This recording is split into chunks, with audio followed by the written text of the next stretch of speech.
Close your eyes and let the rhythmic pulse of the Bosphorus waves carry you back to a world of gilded marble and impenetrable walls.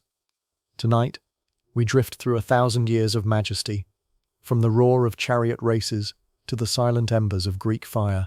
Let the golden legacy of Constantine guide you into a deep imperial slumber. And before we step softly through the bronze gates of this ancient story, you may leave a small mark of your own journey in the comments below. Tell us from which city you are listening tonight, and what time it is where you are. Perhaps it is midnight in Istanbul, where the dark water still moves between Europe and Asia. Perhaps it is evening in London, dawn in Jakarta, a quiet hour in New York, or a sleepless night somewhere far from the sea. Wherever you are, let the world outside grow still. Let the room become dim. Let the noise of the day loosen its hold. For tonight, we are not rushing through history. We are entering it slowly.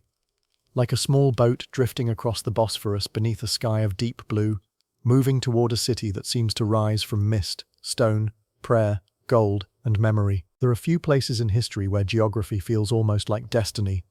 Constantinople was one of them. Long before it was called Constantinople, long before emperors crowned themselves beneath mosaics of shimmering gold, long before the domes and walls became symbols of an empire that refused to vanish, there was a settlement here at the edge of a strait.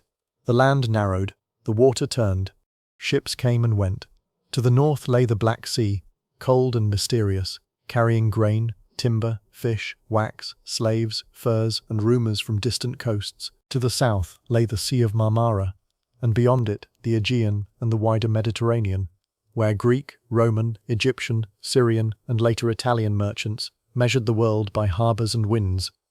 On one side was Europe, on the other, Asia. Between them flowed the Bosphorus. It was not merely water, it was a corridor, a threshold, a question asked by geography itself. Who would command the crossing? The old Greek city of Byzantium had understood this before Rome ever looked east with imperial longing. Founded by Greek colonists, traditionally associated with settlers from Megara, Byzantium occupied a position so favorable that later generations would wonder how anyone could have failed to see its importance. Ships passing between the Black Sea and the Mediterranean could not ignore it. Armies moving between continents had to reckon with it. Merchants, diplomats, exiles, priests, and soldiers all passed within reach of its waters. And yet, for centuries, it was not the center of the world.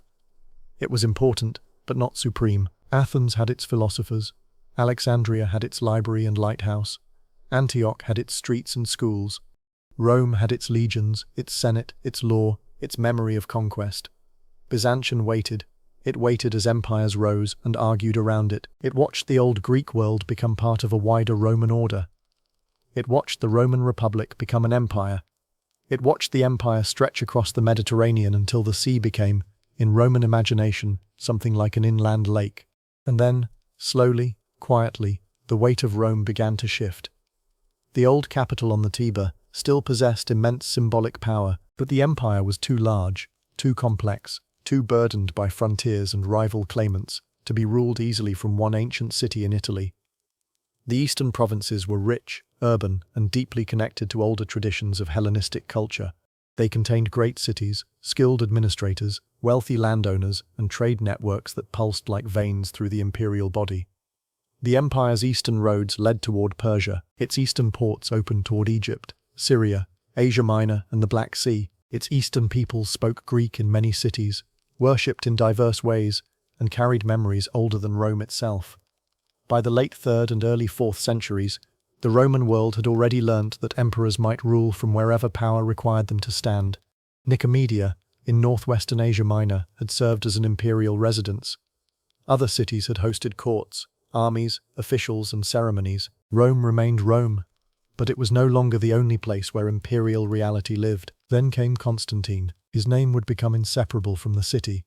But the story is not as simple as a single man choosing a beautiful harbour and declaring it eternal. Constantine was a Roman emperor shaped by civil war, military ambition, political calculation, and religious transformation. He inherited a world still recovering from the crises of the 3rd century, when emperors rose and fell with alarming speed, frontiers trembled, currencies weakened, and the old structures of command strained under pressure. He also lived at a time when Christianity, once persecuted, was becoming impossible for imperial power to ignore. The conversion of Constantine, the Edict of Milan, the Council of Nicaea, and the emperor's patronage of Christian institutions did not instantly make the Roman Empire a neatly Christian world. History rarely changes so cleanly. Pagan traditions remained. Old rituals endured. Imperial politics continued to be sharp, practical, and often ruthless.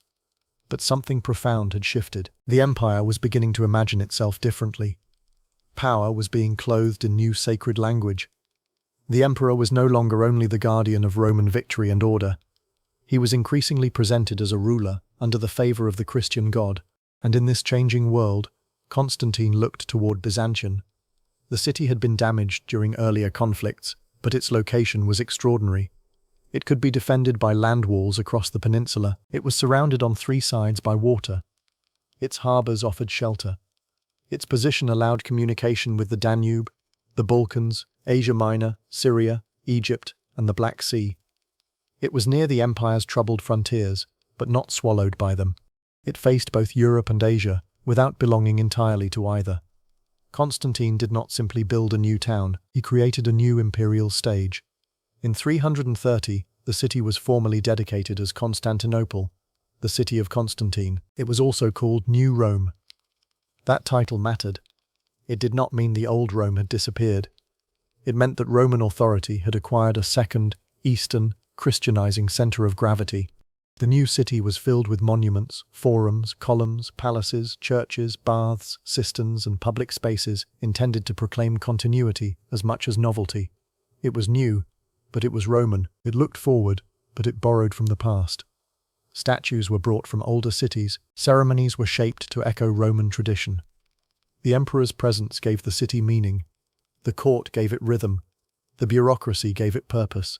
And the waters around it gave it breath. Imagine now the young city in the decades after its dedication. Not yet the ancient, weary Constantinople of later centuries.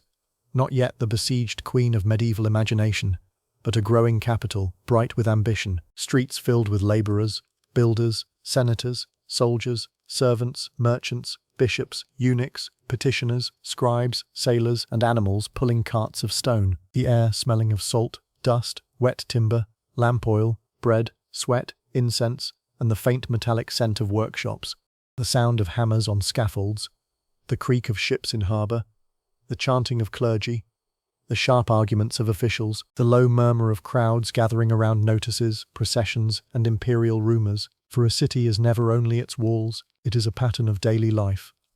1,000 small repetitions, doors opening at dawn, markets filling, water carried, bread baked, accounts checked, letters sealed, prayers whispered, children running through courtyards, old men remembering other emperors, women bargaining in markets, managing households, visiting churches, guarding family networks, and shaping the private life that official chronicles often leave in shadow. Constantinople became imperial not only because emperors lived there, but because ordinary life learned to orbit imperial power. The palace mattered, the hippodrome mattered, the churches mattered, the walls mattered. But so did the bakeries, the warehouses, the docks, the cisterns, the workshops, the monasteries, and the cramped houses where most people passed through history without ever having their names recorded. In sleep history we try to remember them too, not as statistics, not as background, but as the soft human fabric behind the golden surface of empire. The empire that later historians call Byzantine did not call itself Byzantine. Its people, especially in its own official and cultural imagination, thought of themselves as Romans. The word Byzantine is a later label, useful for historians, but not the name by which most of these people understood their political identity. They lived in the Roman Empire. Their emperor was the Roman emperor. Their law was Roman law. Their capital was New Rome. Over time, the language of administration and culture would become increasingly Greek rather than Latin, and the religious world of the empire would be shaped by Orthodox Christianity. But the Roman claim remained central. This is one of the most important truths to carry with us tonight. The Byzantine Empire was not a strange footnote after Rome.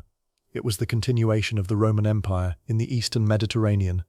It changed, as all long-lived states change. It became more Greek-speaking.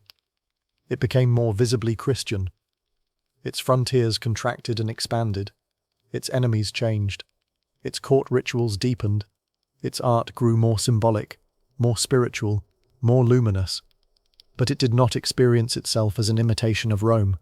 It was Rome, a Rome of domes and icons, a Rome of Greek sermons and imperial processions, a Rome whose capital stood not beside the Tiber, but beside the Bosphorus.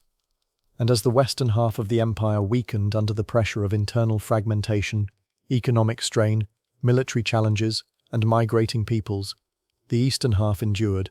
In 476, the last Western emperor, Romulus Augustulus, was deposed. Later ages would remember that date as the fall of the Western Roman Empire. But in Constantinople, the Roman Empire did not end. An emperor still ruled. Taxes were still collected, laws were still issued, armies still marched, ships still crossed the sea, diplomats still bowed before the court. The machinery of state continued to turn. This is why the story of Byzantium is not merely the story of decline after Rome. It is the story of survival. And survival can be more complicated than conquest. To survive, an empire must adapt without forgetting itself. It must defend frontiers without exhausting its people. It must collect taxes without crushing the economy that feeds it. It must honor tradition while changing enough to meet new dangers. It must persuade soldiers, priests, merchants, farmers, monks, nobles, and foreign rulers that its existence still matters. For more than 1,000 years from Constantine's foundation, Constantinople would attempt that impossible task. Sometimes it would succeed brilliantly. Sometimes it would fail terribly. Sometimes it would stand at the edge of extinction and somehow remain. Tonight, we will follow that long arc.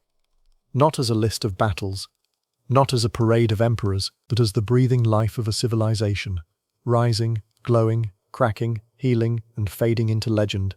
The first great secret of Constantinople's endurance was stone. Not stone alone, of course. No wall can save a state whose people, armies, money, and leadership have already collapsed. But stone mattered. The city's defences became among the most famous in the medieval world. The Theodosian walls, built in the 5th century under Theodosius II, stretched across the landward side of the city in a system of formidable depth. There were outer works, a moat, outer walls, inner walls, towers, gates, and carefully arranged layers of resistance.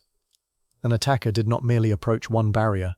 He approached a defensive landscape, a sequence of obstacles designed to slow, expose, exhaust, and break an assault before it could reach the heart of the city. For centuries, those walls shaped the imagination of both defenders and enemies. They were not invincible in a magical sense. No human construction is. Earthquakes damaged them. Men repaired them. Sieges tested them. Armies camped before them. But they gave Constantinople something rare. Time. Time for relief armies to gather. Time for diplomacy to work. Time for enemies to run short of food, patience, or unity. Time for storms, disease, politics, and fear to do what walls alone could not. The sea walls mattered too. The city was embraced by water, the Sea of Marmara to the south, the Bosphorus to the east, and the Golden Horn to the north. The Golden Horn, a deep natural harbour, could be protected by a great chain drawn across its entrance. Behind that chain, ships could shelter, merchants could unload, naval defences could gather. The city's maritime life made it wealthy, but also vulnerable. To hold Constantinople, one had to think not only like a general, but like a sailor, an engineer, a merchant, and a quartermaster. Food had to enter, water had to be stored, cisterns had to be maintained, granaries had to be filled, harbours had to be watched. A capital is not fed by glory, it is fed by systems. The Byzantines understood systems. Their empire could be theatrical, even dazzling, in its ceremonies.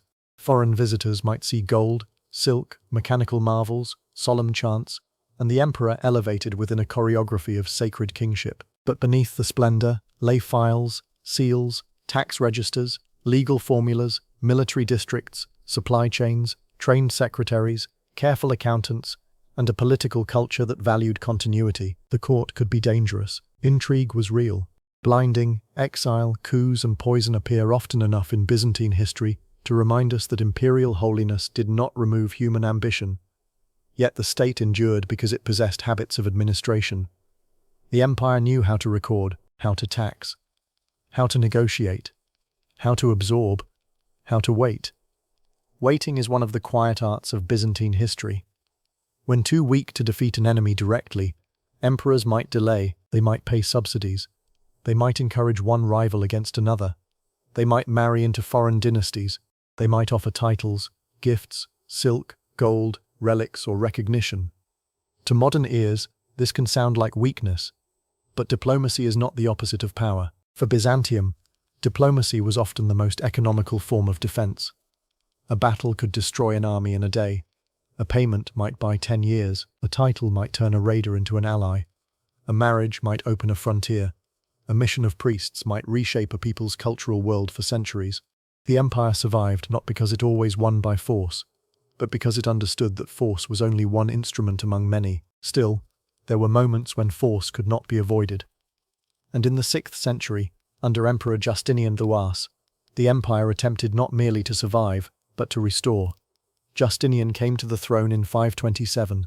His reign would become one of the most famous in Byzantine history, a reign of astonishing ambition, architectural glory, legal achievement, military reconquest, religious conflict, plague, exhaustion, and heavy cost. To some, he appears as the last great Roman emperor of the ancient world.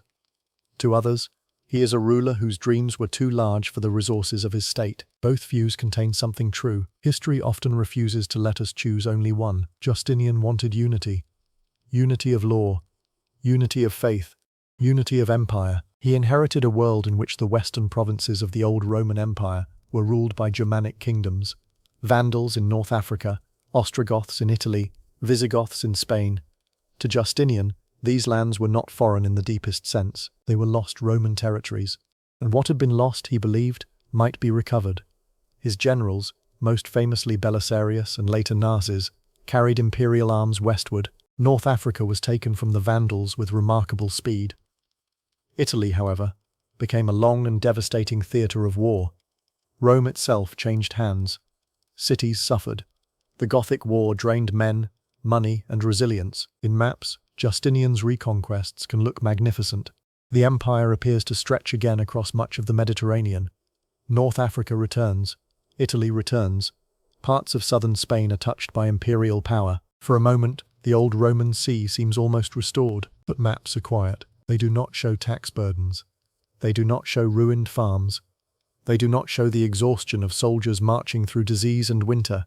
They do not show the anxiety of officials trying to hold distant provinces while enemies gather elsewhere.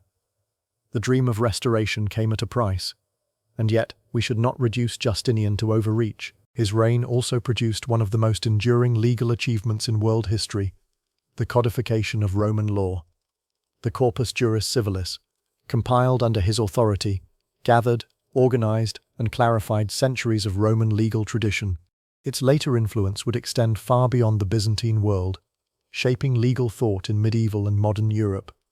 A sleeping listener tonight does not need to remember every title within the codification, only this.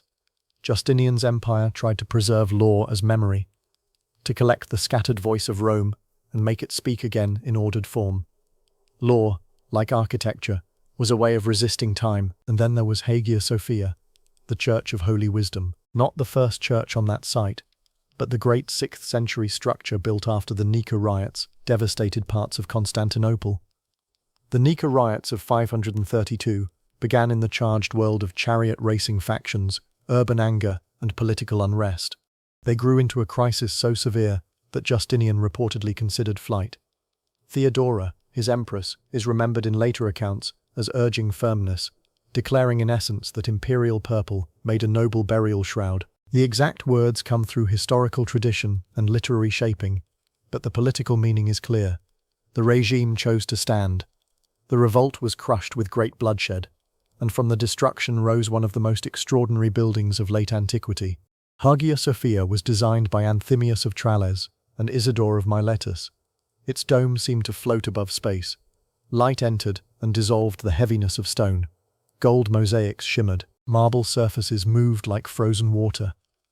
To stand within it must have felt, to many, like standing inside an argument that earth could imitate heaven. Justinian is said to have marveled at the completed church, with words comparing his achievement to Solomon. Whether we treat such sayings cautiously or not, the building itself made the claim. The emperor, the church, the city, and God's order were being joined in stone, light and ceremony. For the sleepy listener, imagine the interior not as a crowded tourist space, but as a living 6th century church. Oil lamps flicker, incense rises in slow blue threads, the murmur of prayer moves beneath the vast dome. A deacon's voice carries through the nave, silks whisper, footsteps soften on polished stone. The gold above does not shine harshly, it glows, as if the walls themselves were holding sunset. Outside, the city continues. The hippodrome still remembers the roar of factions. The palace watches. The markets reopen. Ships unload grain. Officials return to their documents. Mothers carry children past rebuilt streets. A wounded capital covers its scars with architecture. This, too, is Byzantine. The ability to turn crisis into ceremony, to place gold over fracture, to make continuity visible. But no emperor, however ambitious, can command the invisible world. During Justinian's reign, plague struck. The pandemic, often called the Plague of Justinian, reached Constantinople in the 540s and returned in waves over time. Its demographic and economic consequences are debated in detail by modern scholars, but there is no doubt that contemporaries experienced it as terrifying. People died in great numbers. Work stopped. Fear entered houses. The city of marble and law became a city of illness, mourning, and uncertainty. No dome could keep death away. No wall could turn back a microscopic enemy. The plague reminds us that empires are biological as well as political. They depend on bodies, on farmers strong enough to harvest, sailors healthy enough to row, soldiers able to march, officials able to write, mothers able to nurse, priests able to bury. When disease moves through a society, it touches every institution, because every institution is made of people. By the time Justinian died in 565, his reign had left behind wonders and burdens. The empire had regained territories, but struggled to hold them. It had codified law, but faced religious divisions. It had built Hagia Sophia, but paid dearly for ambition. It had shone with Roman restoration, yet the world around it was changing faster than any imperial program could control. After Justinian, the empire entered a more difficult age. The Mediterranean would not remain a Roman lake. Italy would not be secure. The Balkans would feel pressure from Slavs and Avars. The eastern frontier with Persia would erupt into exhausting war. And beyond those wars, another transformation was approaching, one that would reshape the entire Near East and force Byzantium into a new age of defense. But for now, let us pause in the 6th century city. Let the dome of Hagia Sophia fade into the darkness behind your eyes. Let the footsteps of courtiers grow softer. Let the distant thunder of chariot wheels dissolve into the sound of water. The Bosphorus is still moving. The walls still stand. The lamps are being lit along the harbour. And the empire, majestic and wounded, continues into the night. After Justinian, the empire did not wake into peace. It woke into the long grey morning that often follows excessive brilliance. There are reigns in history that shine so brightly in memory that the years after them seem, at first glance, like decline simply because they are less golden. But the people who lived after Justinian were not living in the shadow of a chapter heading. They were living in streets, farms, fortresses, churches, harbours, and mountain roads, where the practical consequences of imperial ambition had to be carried day by day. Taxes still had to be gathered, soldiers still had to be paid, walls still had to be repaired, newly recovered lands in the west had to be defended, the frontiers in the east had to be watched, and everywhere, beneath the ceremonies of empire, there was the quiet pressure of exhaustion. Justinian had tried to restore the Roman world. His successors had to maintain what restoration had cost. This is one of the soft tragedies of empire. Glory is often remembered in monuments. Burden is remembered in accounts. The mosaics remain bright. The tax registers grow heavy. In Constantinople, the great church of Hagia Sophia still stood beneath its vast dome. The palace still looked toward the sea. The hippodrome still held the memory of chariots and crowds. But beyond the capital, the empire was stretched across a world that had become less forgiving. In Italy, Byzantine authority survived but struggled. The long war against the Ostrogoths had damaged much of the peninsula. Then, only a few years after Justinian's death, the Lombards entered Italy and took large territories, leaving Byzantine power fragmented in places such as Ravenna, Rome, and parts of the south. The old dream of a restored Western Roman order began to look fragile. In North Africa, Imperial rule remained important, but it was distant from Constantinople and vulnerable to future shocks. In the Balkans, Slavic groups moved, settled, raided, and reshaped the landscape in ways that would have long-lasting consequences. The Avars, a powerful steppe people, appeared north of the Danube and added another layer of danger. And to the east, beyond Armenia, Syria, and Mesopotamia, stood the great rival that had haunted Rome for centuries in different forms. Persia. The Sasanian Empire was no minor frontier enemy. It was an ancient, sophisticated, imperial power. It had its own court, kingship, religion, nobility, cavalry traditions, administrative structures, and memory of greatness. When Byzantium looked east, it did not see disorder. It saw another empire, another world that believed itself chosen, ordered, and majestic. The wars between Rome and Persia had gone on, with interruptions, for generations. Sometimes the frontier moved. Sometimes cities changed hands. Sometimes treaties were signed with solemn language and expensive payments. But in the early 7th century, the conflict became something more dangerous than another border war. It became a struggle that nearly broke the Roman East. The Emperor Maurice, who had ruled from 582 to 602, had fought in the Balkans and managed complicated relations with Persia, but his reign ended in mutiny and violence. Phocas, a soldier raised by rebellion, took the throne. His rule was deeply troubled, and the Sasanian king Khosrow II used the overthrow and death of Maurice as a reason to intervene. What followed was one of the most severe wars in the long history of Byzantium. Persian armies advanced with terrifying success. They moved through Syria. They took important cities. In 614, Jerusalem fell to the Persians, and the loss shocked the Christian imagination of the empire. The relic of the true cross was taken away. In 619, Egypt, the great grain land of the eastern Mediterranean, fell under Persian control. This was not merely a symbolic disaster. Egypt mattered materially. Its wealth, population, and grain supply were central to imperial strength. To lose Egypt was to feel hunger in the bones of empire. The Roman world seemed to be shrinking under pressure from every side, and in Constantinople, fear must have moved like a cold wind through the city. Imagine the rumors arriving by ship and road. Syria lost, Jerusalem taken, the cross carried away, Egypt gone, Persian armies moving through lands that had been Roman for centuries. The capital remained behind its walls, still magnificent, still ceremonial, but its provinces were bleeding away.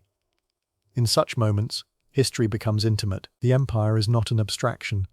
It is a mother wondering whether grain prices will rise, a monk praying for Jerusalem, a merchant whose contacts in Alexandria have vanished, a soldier ordered to march east with worn equipment, a clerk rewriting lists of territories that no longer answer to Constantinople, a bishop trying to explain catastrophe without surrendering hope.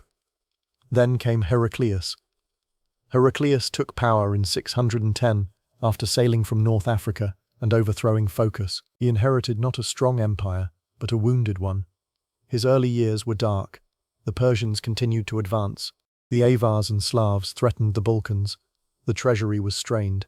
There were moments when Constantinople itself seemed dangerously exposed. Heraclius reportedly considered moving the capital to Carthage, though the tradition must be handled with care. Whether as firm intention or crisis rumor, it reflects the depth of fear in those years. Yet Heraclius did not preside over collapse. He reorganized, he endured, and then he struck back. The campaigns of Heraclius against Persia are among the most dramatic in Byzantine history. Rather than simply waiting behind the walls, he led armies into enemy territory, moving through Armenia and the Caucasus region, using maneuver, risk, and endurance against a powerful foe. He attacked not only Persian armies, but the confidence of the Sasanian state itself. These campaigns were difficult, dangerous, and dependent on fragile circumstances, but they changed the course of the war. In 626, while Heraclius was away campaigning, Constantinople faced a grave siege. Avars and Slavs attacked from the European side. Persian forces were present across the water on the Asian side, though they could not easily coordinate across the Bosphorus in the way they needed. The city resisted, the walls held, the defenders, the fleet, the geography, and the spiritual confidence of the capital combined into survival. Later Byzantine memory would associate the city's deliverance with the protection of the Virgin Mary, whose role as guardian of Constantinople became deeply woven into the city's religious imagination. This is important, because Byzantium did not understand survival only in military terms. To its people, the city was defended by walls, soldiers, ships, relics, prayers, processions, and divine favor. The material and the spiritual were not separate worlds. They touched. A gate could be repaired by masons. A procession could move along the walls with icons and hymns. Both belonged to the same act of defense. By 627, Heraclius won a decisive victory near Nineveh. Soon after, internal crisis shook the Sasanian court. Khosrow II was overthrown and killed. Peace followed. The Persians returned the territories they had taken. The true cross was restored to Christian hands. Heraclius entered history as the emperor who had brought the empire back from the edge. For a brief moment, it must have seemed that the old world had been saved. But history sometimes opens a door, just as another storm is gathering beyond it. The war between Byzantium and Persia had exhausted both empires. They had spent men, money, horses, supplies, prestige, and administrative strength on a conflict of extraordinary scale. Their frontier systems had been shaken, their populations had suffered, their confidence had been tested. And from Arabia, in the decades after the rise of Islam, new armies began to move north. The Arab conquests of the 7th century transformed the world more quickly than almost anyone in Constantinople could have imagined. Within a relatively short span, Byzantine rule lost Syria, Palestine, and Egypt. Persia, more severely still, was conquered and absorbed into the expanding Islamic Caliphate. The map of the Near East changed with astonishing speed. For Byzantium, this was not a temporary frontier adjustment, it was a civilizational shock.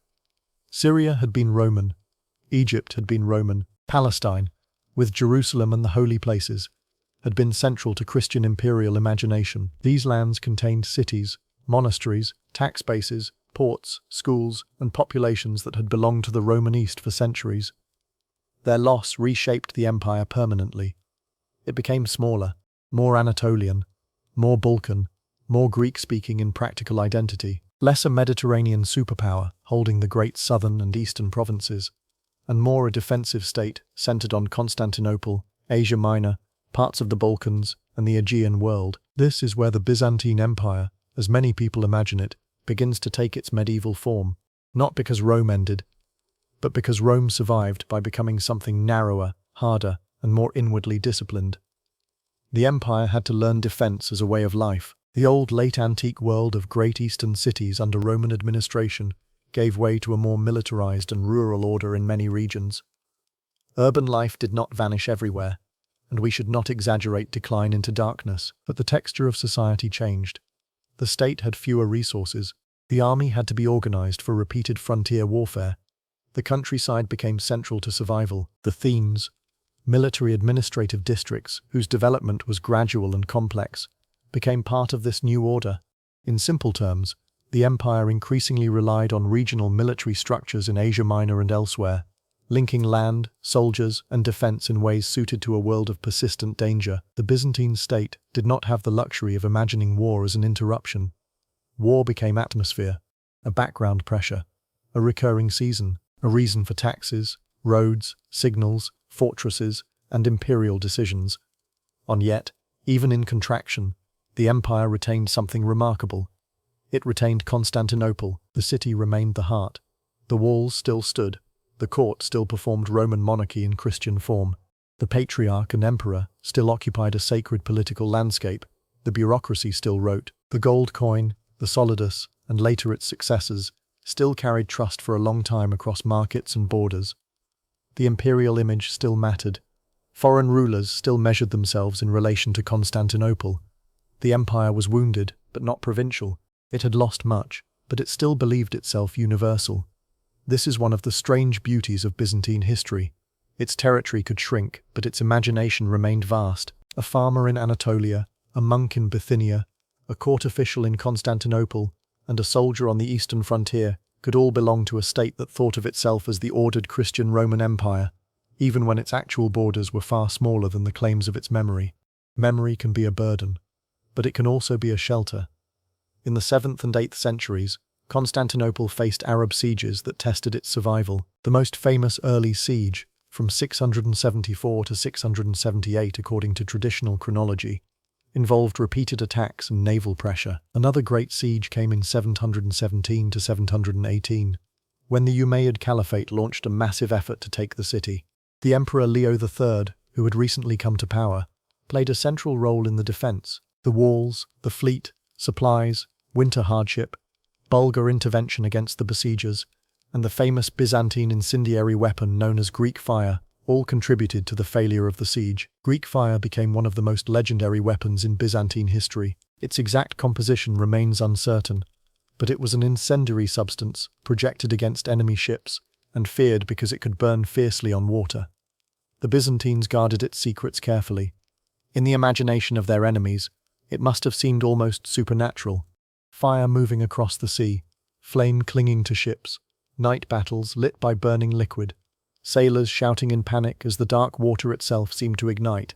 But Greek fire should not be treated as magic. It was technology, secrecy, training, and tactical use. Like the walls, it bought time. And time, again, was the empire's hidden ally.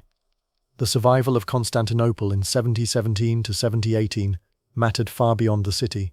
Had the capital fallen then, the history of southeastern Europe and the eastern Mediterranean might have been dramatically different. But it did not fall. The empire endured. And after the siege, Byzantium remained a major power, though transformed by the pressures it had survived. Let us imagine the city after the danger passed. Not in triumphal exaggeration, but in weary relief. The harbour smells of smoke. Damaged ships creak against their moorings. The walls bear scars from siege engines, weather and repair. In churches, candles burn before icons. Families search for missing men. Officials count grain. Soldiers sleep heavily near the gates. The emperor's image is carried again through ritual, because ritual tells the people that order has returned. The city has survived, and survival must be made visible. In Byzantium, ceremony was not decoration, it was political language. When the emperor processed through the city, when hymns were sung, when relics were displayed, when ambassadors were received beneath golden mosaics, the empire was speaking about itself. It was saying, "The world is dangerous, but order remains. The emperor is mortal, but the office endures.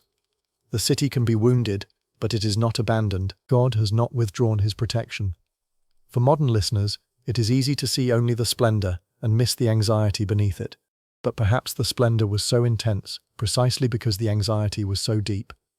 Gold shines brightest when darkness presses close. The 8th century also brought fierce internal religious conflict over icons.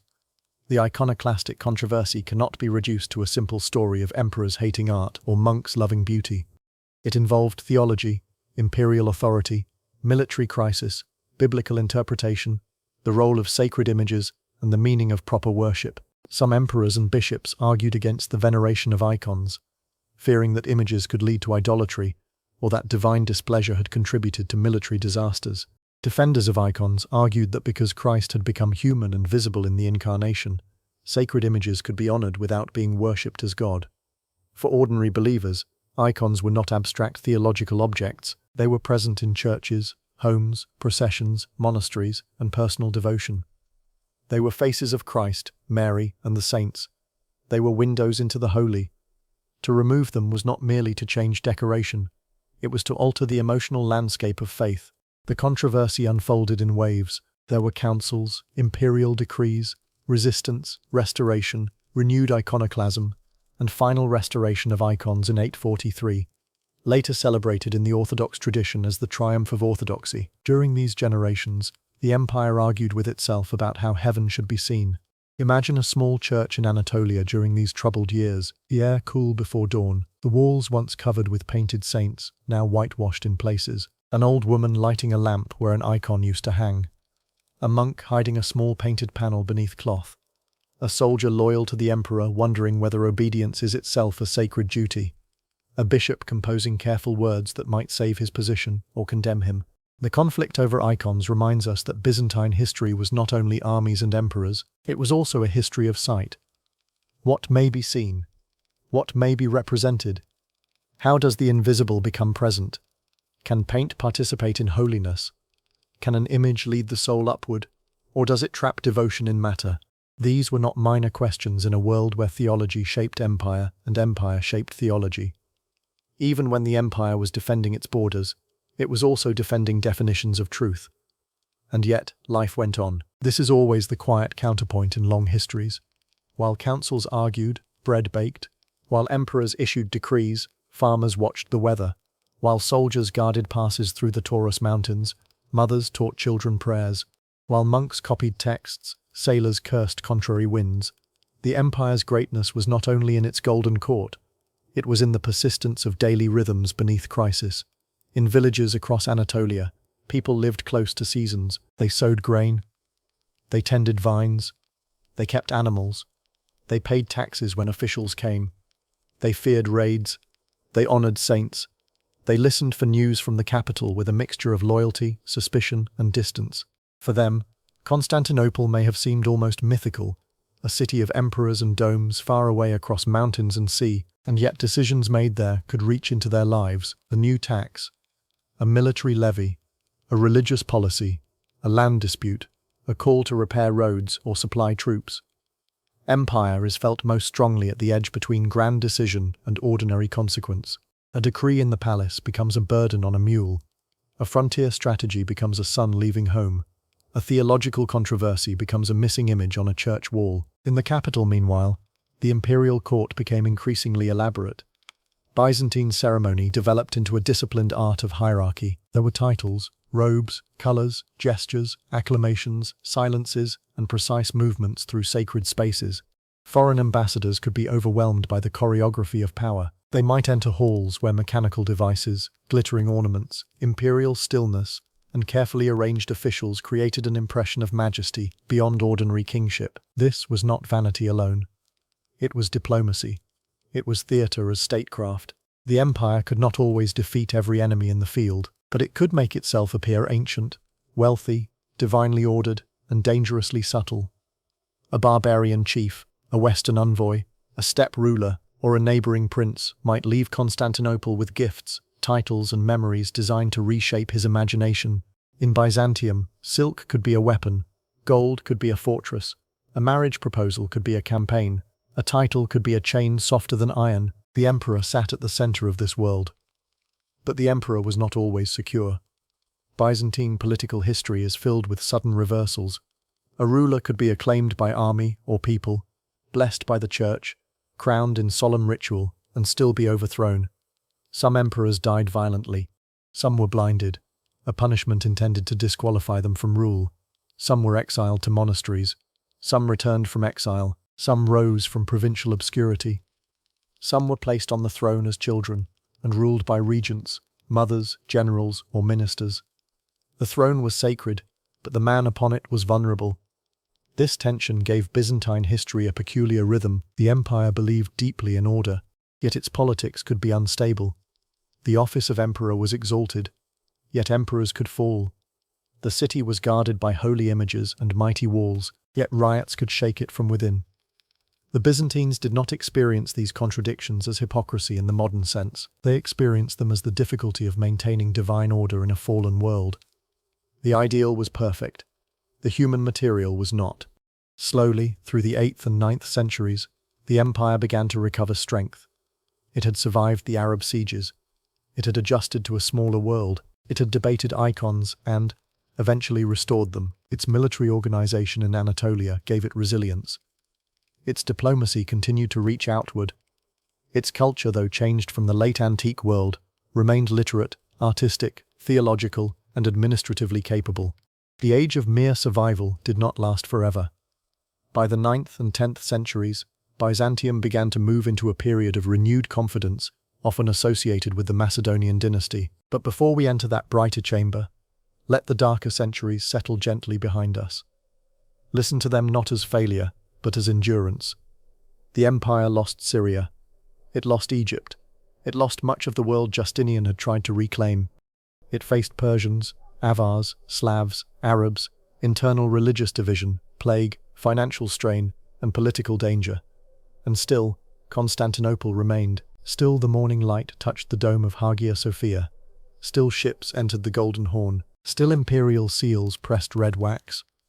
Still monks copied manuscripts in quiet rooms. Still soldiers watched the passes. Still mothers sang children to sleep in a language that carried echoes of Homer, scripture, law, and market cries. Still the Bosphorus moved. If you are drifting now, let this be the image you carry. A city at night after siege, the walls dark against the stars, the sea breathing softly below, a few lamps burning along the harbour. Somewhere, a watchman walks his round. Somewhere, a priest closes the doors of a church. Somewhere, an old soldier leans against stone and listens to the silence that follows survival. The empire is smaller now, harder, more watchful, but it is not gone.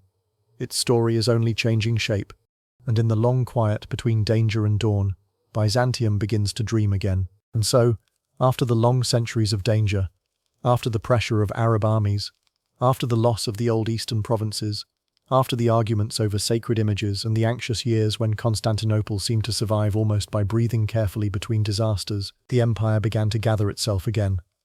Not suddenly, not like a trumpet blast at dawn, but slowly, like light returning to a room whose shutters have been closed for many years. The Byzantine Empire had become smaller, but sometimes a smaller state can become more focused. The loss of Syria, Egypt, and North Africa had wounded it deeply. Those regions had been rich, ancient, and central to the Roman world. Their cities had carried traditions of theology, commerce, scholarship, and administration that could not simply be replaced. But the empire that remained was not empty. It still held Constantinople. It still held much of Asia Minor for long periods, though often under pressure. It still held islands and coasts of the Aegean. It still possessed a bureaucracy trained to think in centuries. It still possessed a religious identity strong enough to bind people across distance. It still possessed the imperial idea, and ideas, when supported by institutions, can survive astonishing blows.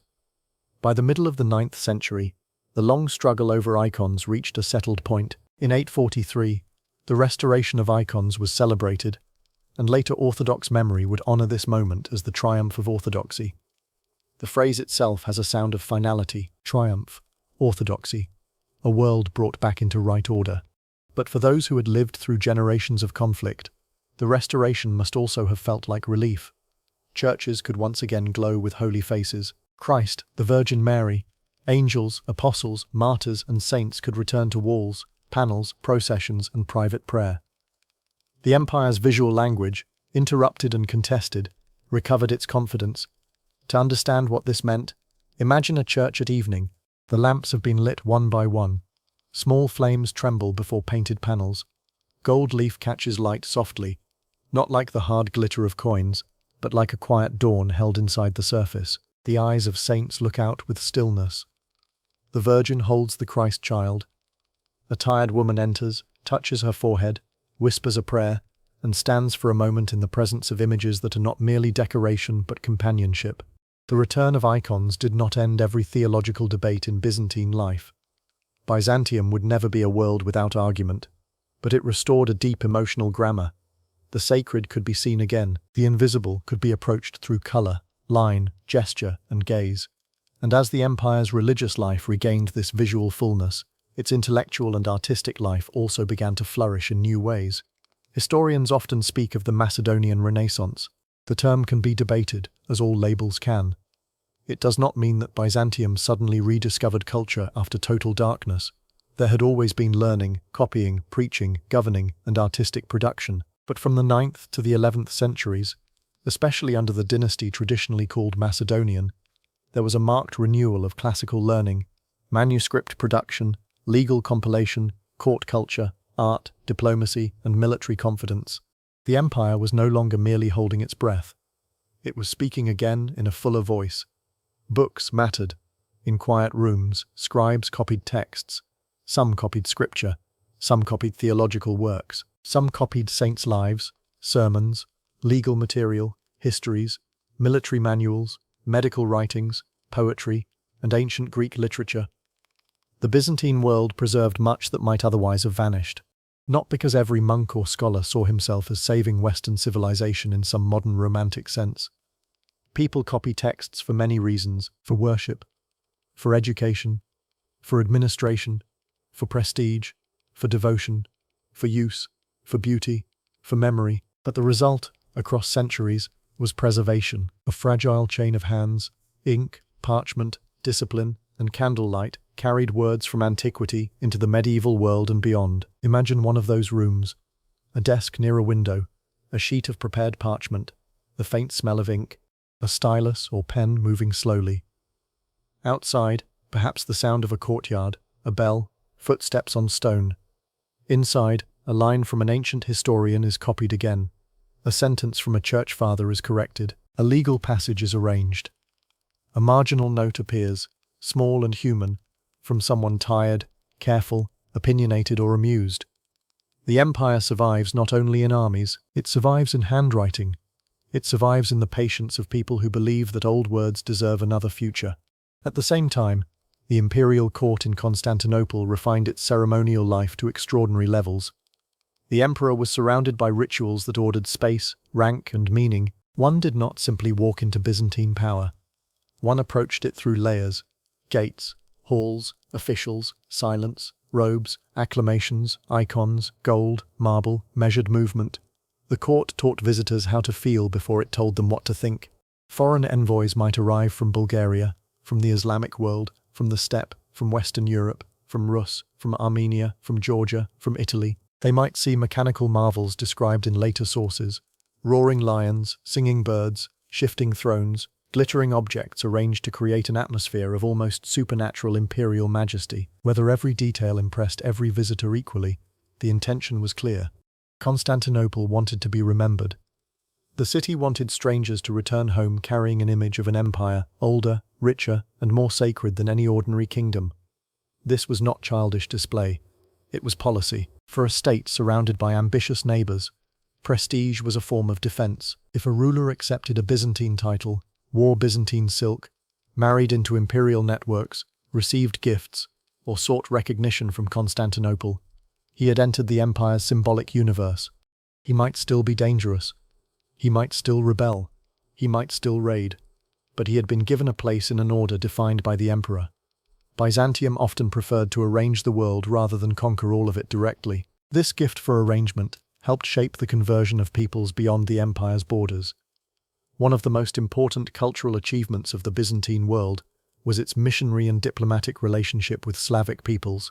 In the 9th century, the brothers Constantine, later known as Cyril, and Methodius, became central figures in the Christianization and literary culture of the Slavs. Their mission to Great Moravia and the development of a Slavic liturgical tradition had consequences far beyond their own lifetimes. The creation of the Glagolitic alphabet and the later development of Cyrillic in the Slavic Orthodox world belong to a broad story of translation, worship, and cultural adaptation. The Byzantine Empire did not merely send armies outward. It sent alphabets. It sent liturgy. It sent priests. It sent models of rulership. It sent art. It sent the idea that to become Christian could also mean to enter a vast, ordered, imperial spiritual world. This is a quieter form of expansion. No cavalry charge, no siege tower, no burning city, only a text translated, a chant learned, a prince baptized, a church built in a new land, an icon painted far from Constantinople, yet glowing with Constantinople's influence. The empire's power flowed through forms as much as through armies, but armies still mattered, and in the age of renewed confidence, Byzantine military power began to recover. The empire's eastern frontier with the Islamic world remained a zone of raids, counter-raids, fortresses, prisoners, negotiations, and shifting advantage. For generations, Arab and Byzantine forces had crossed the Taurus and anti-Taurus mountain regions, striking, retreating, fortifying, and watching. A frontier is not only a line on a map, it is a way of life. Villages may be abandoned or rebuilt. Children grow up hearing of raids. Soldiers learn the paths of mountains and passes. Scouts read dust, smoke, tracks, and rumor. Fortress commanders live with both isolation and responsibility. In the 10th century, Byzantine armies under capable commanders began pushing eastward with greater success. The empire recovered territories in northern Syria and Mesopotamian borderlands. Cities such as Melitene and later Antioch came again under Byzantine control. The reconquest of Antioch in 969 was especially significant. Antioch had been one of the great cities of the Christian Roman East, and its return carried symbolic weight as well as strategic value. The empire was not restoring Justinian's Mediterranean world, but it was no longer merely defending Anatolia. It was advancing. This military recovery was connected to leadership, organization, frontier aristocracies, military households, and commanders whose ambitions could both serve and threaten the throne. Byzantium's strength often created new dangers. Successful generals gained prestige. Prestige could become a claim. A powerful family could become a rival center of loyalty. An emperor needed military victories, but he also needed to prevent his victorious servants from becoming emperors themselves. This tension between central authority and powerful military aristocrats would remain important. The empire needed its frontier warriors. It also feared them. Among the most famous soldier emperors of this era were Nicephorus X Phocas and John the Zimiscus. Nicephorus II, crowned in 963, was a formidable military figure associated with campaigns against Muslim powers and the recovery of Crete before his reign. Crete had long been a base for Arab naval power, and its reconquest in 961 was a major achievement for Byzantine control of the eastern Mediterranean. Nicephorus was austere, devout, militarily focused, and not universally loved. His reign reminds us that military greatness does not always translate into political ease. John Zimiscus, who came to power after Nicephorus was murdered in 969, continued campaigns in the east and the Balkans. His reign was shorter, but energetic. The palace, again, was not a place of gentle continuity. It could be a place of conspiracy, locked doors, whispered alliances, and blood on marble. At night, even golden halls can be frightening. If we imagine Constantinople in those years, we must hold two images together. One image is public majesty, the emperor beneath icons, processions, ambassadors, silk robes, crowds shouting formal acclamations. The other image is private danger, a guarded chamber, a faction forming, a letter sent secretly, a servant bribed, a wife, brother, general, or minister weighing betrayal. Byzantine politics could be as intricate as its mosaics. Each small piece mattered, each face could shine differently depending on the light. And then came Basil II. Basil II, who ruled from 976 to 1025, became one of the most powerful and memorable emperors in Byzantine history. His reign was long, severe, and deeply shaped by war. He came to power amid aristocratic challenges and internal rebellion. Powerful generals and great families threatened imperial authority. Basil learned, perhaps early and painfully, that an emperor who allowed aristocrats to grow too strong might become a prisoner of his own commanders. He developed a reputation for discipline, suspicion of luxury, personal toughness, and relentless focus. Later memory would attach to him the grim title Bulgar Slayer, because of his long wars against the Bulgarian Empire. The title reflects Byzantine triumphal memory and the violence of the conflict. Though modern readers should handle such epithets carefully, they compress complex wars into a hard phrase. Basil's struggle with Bulgaria dominated much of his reign. The Bulgarian state under Samuel was a formidable opponent. This was not a simple campaign against scattered rebels. It was a long contest between organized powers in the Balkans, fought across mountains, fortresses, rivers, and difficult terrain. Year after year, Basil pressed. He did not win quickly. He endured setbacks. He returned. He learned. He tightened the imperial grip. The war demanded patience, logistics, and a willingness to keep going long after easy glory had passed. By 1018, Bulgaria was brought under Byzantine authority. The empire reached one of its medieval high points. Its frontiers stretched from southern Italy across the Balkans, through Greece and Asia Minor, toward Syria and Armenia. Constantinople stood at the center of a state that had not merely survived the disasters of earlier centuries, but reasserted itself as the dominant power of the eastern Mediterranean and southeastern Europe. Yet Basil's empire was not Justinian's empire. It did not hold Egypt. It did not hold North Africa. It did not rule the entire old Roman Mediterranean. Its greatness was different. It was more concentrated, more militarized, more Greek-speaking, more orthodox in cultural identity, more medieval, still Roman, but Roman in a transformed key. Under Basil II, the imperial state also continued to manage the dangerous relationship between great landowners and the smallholders who formed part of the empire's fiscal and military foundation. The growth of powerful aristocratic estates threatened the balance on which the state depended. If small farmers lost their lands to magnates, the tax base could weaken and military obligations could shift. Byzantine emperors issued laws trying to protect smallholders, or limit aristocratic expansion, though enforcement varied and long-term social pressures remained difficult to reverse. This may sound less dramatic than battles, but land is one of history's deepest battlegrounds. Who owns it? Who works it? Who pays tax from it? Who can command the people living on it? Who can turn wealth into soldiers, influence, and political ambition? The empire's future would depend not only on its enemies, but on the structure of its countryside. A state can be conquered from outside. It can also be hollowed from within by changes that look ordinary while they happen.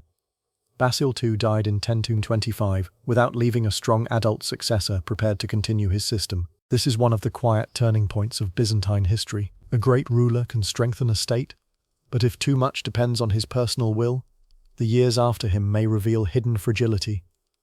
The empire Basil left was powerful. Its treasury was strong. Its enemies had been humbled. Its prestige was high. But beneath that strength lay questions. Could later emperors control the aristocracy? Could the army remain effective? Could the court resist luxury and faction? Could the empire integrate newly acquired territories without overextension? Could Constantinople's political culture produce rulers as hard and disciplined as Basil when the throne passed into less forceful hands? The answer, over time, would be troubled. But before we move toward decline, we should remain for a while in the height of Byzantine confidence. Imagine Constantinople around the year 1025. The city is old now, already carrying 7 centuries of imperial memory since Constantine. Its walls have seen sieges come and go. Its churches have witnessed arguments over icons, victories, plagues, coronations, funerals, and processions of desperate prayer. Its harbours hold ships from across the seas. Merchants bring spices, silks, timber, wax, wine, grain, oil, and stories. In the markets, one might hear Greek, Armenian, Arabic, Slavic languages, Latin, and other tongues carried by trade and diplomacy. The palace remains a world of ceremony. The emperor's officials still handle petitions and accounts. Gold coins bearing the imperial image still pass through hands far beyond the capital. The city is not peaceful in the simple sense. No great capital is. It is crowded, noisy, hierarchical, unequal, devout, ambitious, and restless.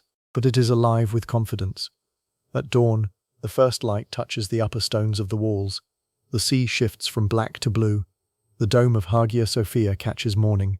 Smoke rises from ovens. A ship from the Black Sea enters the harbour. A monk walks quickly through a side street. A noble's servants carry folded cloth. A soldier on leave pauses before an icon. A child chases a dog near a courtyard. A widow lights a candle for the dead. An imperial messenger rides out toward the land walls with sealed instructions. The empire is vast enough to feel eternal, and yet no empire is eternal. This is why the height of Byzantium feels so poignant, because we know what those people could not fully know. We know that after Basil II, the empire would enter an age of court competition, military neglect in some areas, fiscal strain, aristocratic ambition, and new threats from the east. We know that the Seljuk Turks would soon transform the balance of power in Anatolia. We know that in 1071, at Manzikert, a battle would become a symbol of deeper weakness. We know that Western knights would come east in crusading armies, first as uneasy allies, and later, in one terrible moment, as conquerors of Constantinople itself. But they did not know all of that. They lived in their present, as we live in ours. To them, the empire may have seemed tested and blessed, old but resilient, wounded in memory, but powerful in reality. A golden city between seas, a Roman emperor beneath the gaze of Christ, a state whose enemies had risen and fallen while Constantinople endured. Let that image rest gently now. The empire at its medieval height. Not perfect, never perfect, but majestic. A city of ceremony and smoke, a frontier of mountains and watchfires, a library of copied words, a church filled with icons, a court where silk and danger move together, a world that has survived so much that it begins, perhaps, to believe survival itself is destiny. Outside the walls, the Bosphorus continues its endless passage. It has carried Greek colonists, Roman ships, Persian rumors, Arab fleets, Slavic traders, envoys, monks, soldiers, prisoners, pilgrims, and merchants. It has listened to victory bells and funeral chants. It has reflected fire, moonlight, and dawn.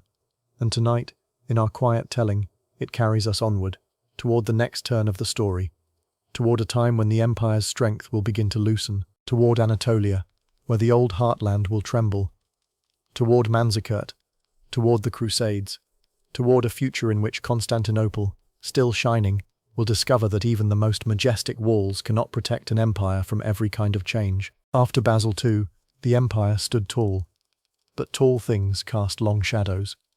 The Byzantine Empire in 1025 was not weak.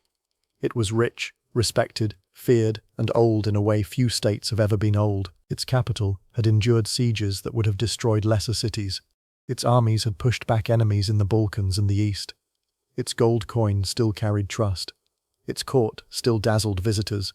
Its churches still glowed beneath icons and lamps. Its emperor still carried the name Roman, and that name still mattered across the known world. Yet history often turns not at the moment when weakness is obvious, but when strength begins to lose its discipline. The danger after Basil was not immediate collapse. It was relaxation. It was the slow loosening of habits that had once been necessary for survival. It was the temptation of a court that had inherited victory, but not the hard life that produced it. Basil too had been severe. He had personally dominated politics. He had controlled powerful aristocratic families. He had spent much of his life in war. He had left behind a full treasury and a strengthened state, but he had not left behind an equally strong system of succession. When such a ruler dies, his strength can become a kind of absence. People who had obeyed him now began to test the space he left behind. The imperial court grew more important. Civil officials, palace factions, aristocratic families, military commanders, empresses, favorites, and ambitious men all moved within the delicate machinery of power. The throne still shone, but the question became, who could truly control it? In the decades after Basil T, the empire was ruled by a series of emperors and empresses whose abilities varied greatly. Some tried to govern seriously, some were dominated by court interests, some came to power through marriage, adoption, intrigue, or the fragile politics of legitimacy. The Macedonian dynasty's prestige lingered, especially through the imperial women Zoe and Theodora. But prestige alone could not command armies forever.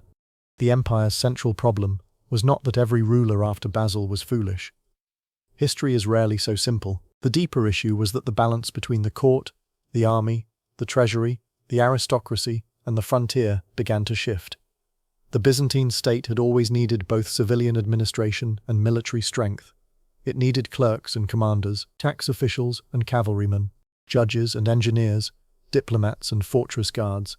When these groups cooperated under strong imperial authority, the empire could be remarkably resilient. When they competed for resources, honor, and influence, the structure began to strain. One tension was especially dangerous: the tension between the central government in Constantinople and the great military aristocratic families of the provinces. Families with land, soldiers, local influence, and long traditions of command could be useful to the empire. They defended frontiers, they produced generals, they knew the terrain, they had military households and networks of loyalty, but the same qualities made them dangerous. A great provincial magnate could become more than a servant. He could become a rival. For emperors in Constantinople, especially those whose own military legitimacy was weak, provincial military power was both shield and threat. To weaken the generals might protect the throne in the short term, but it might also weaken the frontier. To empower the generals might protect the frontier, but it might also endanger the throne. This is the kind of dilemma that slowly wears down states. There is no perfect answer, only choices with costs. In the 11th century, the empire also faced changing military conditions. The old thematic systems had evolved over time. Professional troops, mercenaries, frontier forces, and aristocratic military households all played roles. The army could still be powerful, but it required money, leadership, and attention. If an emperor neglected military readiness or relied too heavily on temporary solutions, the consequences might not appear immediately. A border fortress does not collapse the day funding is reduced. A cavalry tradition does not vanish in a year. A military road does not become useless in a single season. But slowly, readiness fades. Training weakens. Local defense becomes uncertain. Commanders quarrel. Mercenary loyalty depends on pay. And when a new enemy appears, the old confidence may prove more fragile than anyone expected. In the East, a new power was moving into the story: the Seljuk Turks. They were part of a wider Turkic world, that had long interacted with the Islamic lands, the steppe, Persia, and the frontier zones of the Near East. By the 11th century, the Seljuks had become a major force within the Islamic world. They entered Persia, took control of Baghdad in 1055 while recognizing the religious authority of the Abbasid Caliph, and expanded westward. Their mounted warriors were highly mobile. They could raid, withdraw, and return. They did not always seek immediate permanent conquest in the first stages of frontier movement. Often, their pressure took the form of raids, probing attacks, opportunistic advances, and the gradual disruption of existing structures. For Byzantium, this was a grave problem. Anatolia was not merely another province, it was the empire's strategic heartland. After the loss of Syria and Egypt, Anatolia had become central to Byzantine manpower, taxation, agriculture, and defense. Its highlands, plains, roads, towns, estates, and fortresses formed the great shield behind Constantinople. If Anatolia weakened, the capital could still stand, but the body behind the shield would bleed. The eastern frontier before the Seljuk advance had never been easy. Byzantium had fought Arabs for centuries across mountains and borderlands, but the Seljuk style of warfare created new difficulties. Highly mobile cavalry could avoid fixed battle, devastate countryside, bypass strongpoints, and make settled life insecure. A raid might not capture a city, but it could ruin harvests, scatter villages, and reduce confidence in imperial protection. If farmers fled, tax revenue suffered. If local elites made private arrangements, imperial authority weakened. If frontier soldiers lost faith, defense became brittle. The state had to respond quickly, but Constantinople's politics were tangled. In these decades, one emperor in particular tried to restore military strength, Romanos IV Diogenes. Romanos came to the throne in 1068 through marriage to Empress Eudokia Macrembolitissa, the widow of Constantine Dex Ducas. He was a soldier emperor, and he understood that the eastern frontier required attention. The Seljuk threat could not be answered by court ceremony alone. It required campaigns, it required soldiers, it required imperial presence. Romanos led expeditions eastward, trying to stabilize the situation and restore authority. But he faced not only the enemy beyond the frontier, he faced suspicion within his own political world. The Ducas family and other court interests did not necessarily trust him. His legitimacy was real, but not unchallenged. He commanded armies, but the loyalty of men around him was not simple. Again, the empire's external danger was tangled with internal rivalry. This is an old lesson, repeated across civilizations. A state rarely suffers from one wound at a time.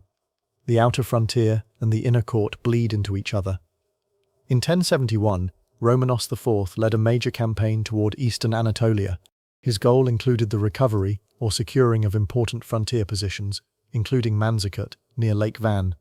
The Seljuk Sultan Alp Arslan, who had been focused on other strategic concerns, was drawn into confrontation with the Byzantines. The battle that followed, the Battle of Manzikert, became one of the most famous defeats in Byzantine history. But we must be careful with famous defeats. They attract simplification. They become symbols so large that they swallow the details. Manzikert did not instantly destroy the Byzantine Empire. Constantinople did not fall in 1071.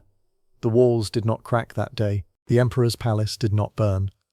The Byzantine state continued, but the battle exposed and accelerated weaknesses that were already present. Romanos divided his forces before the final confrontation, sending part of the army under Joseph Tarchanaiotes away, though the exact circumstances and later movements remain debated. On the battlefield, the Byzantines faced Seljuk cavalry tactics that relied on mobility, harassment, feigned retreat, and archery. Romanos fought, but coordination became difficult. A critical role was played by internal disloyalty or political calculation, especially associated in later accounts with Andronikos Doukas, whose actions during the withdrawal contributed to confusion and disaster. The Byzantine army broke. Romanos was captured by Alp Arslan. The capture of a Roman emperor was a profound humiliation, yet Alp Arslan did not seek to annihilate Byzantium completely at that moment. He treated Romanos with a degree of respect and released him under treaty terms.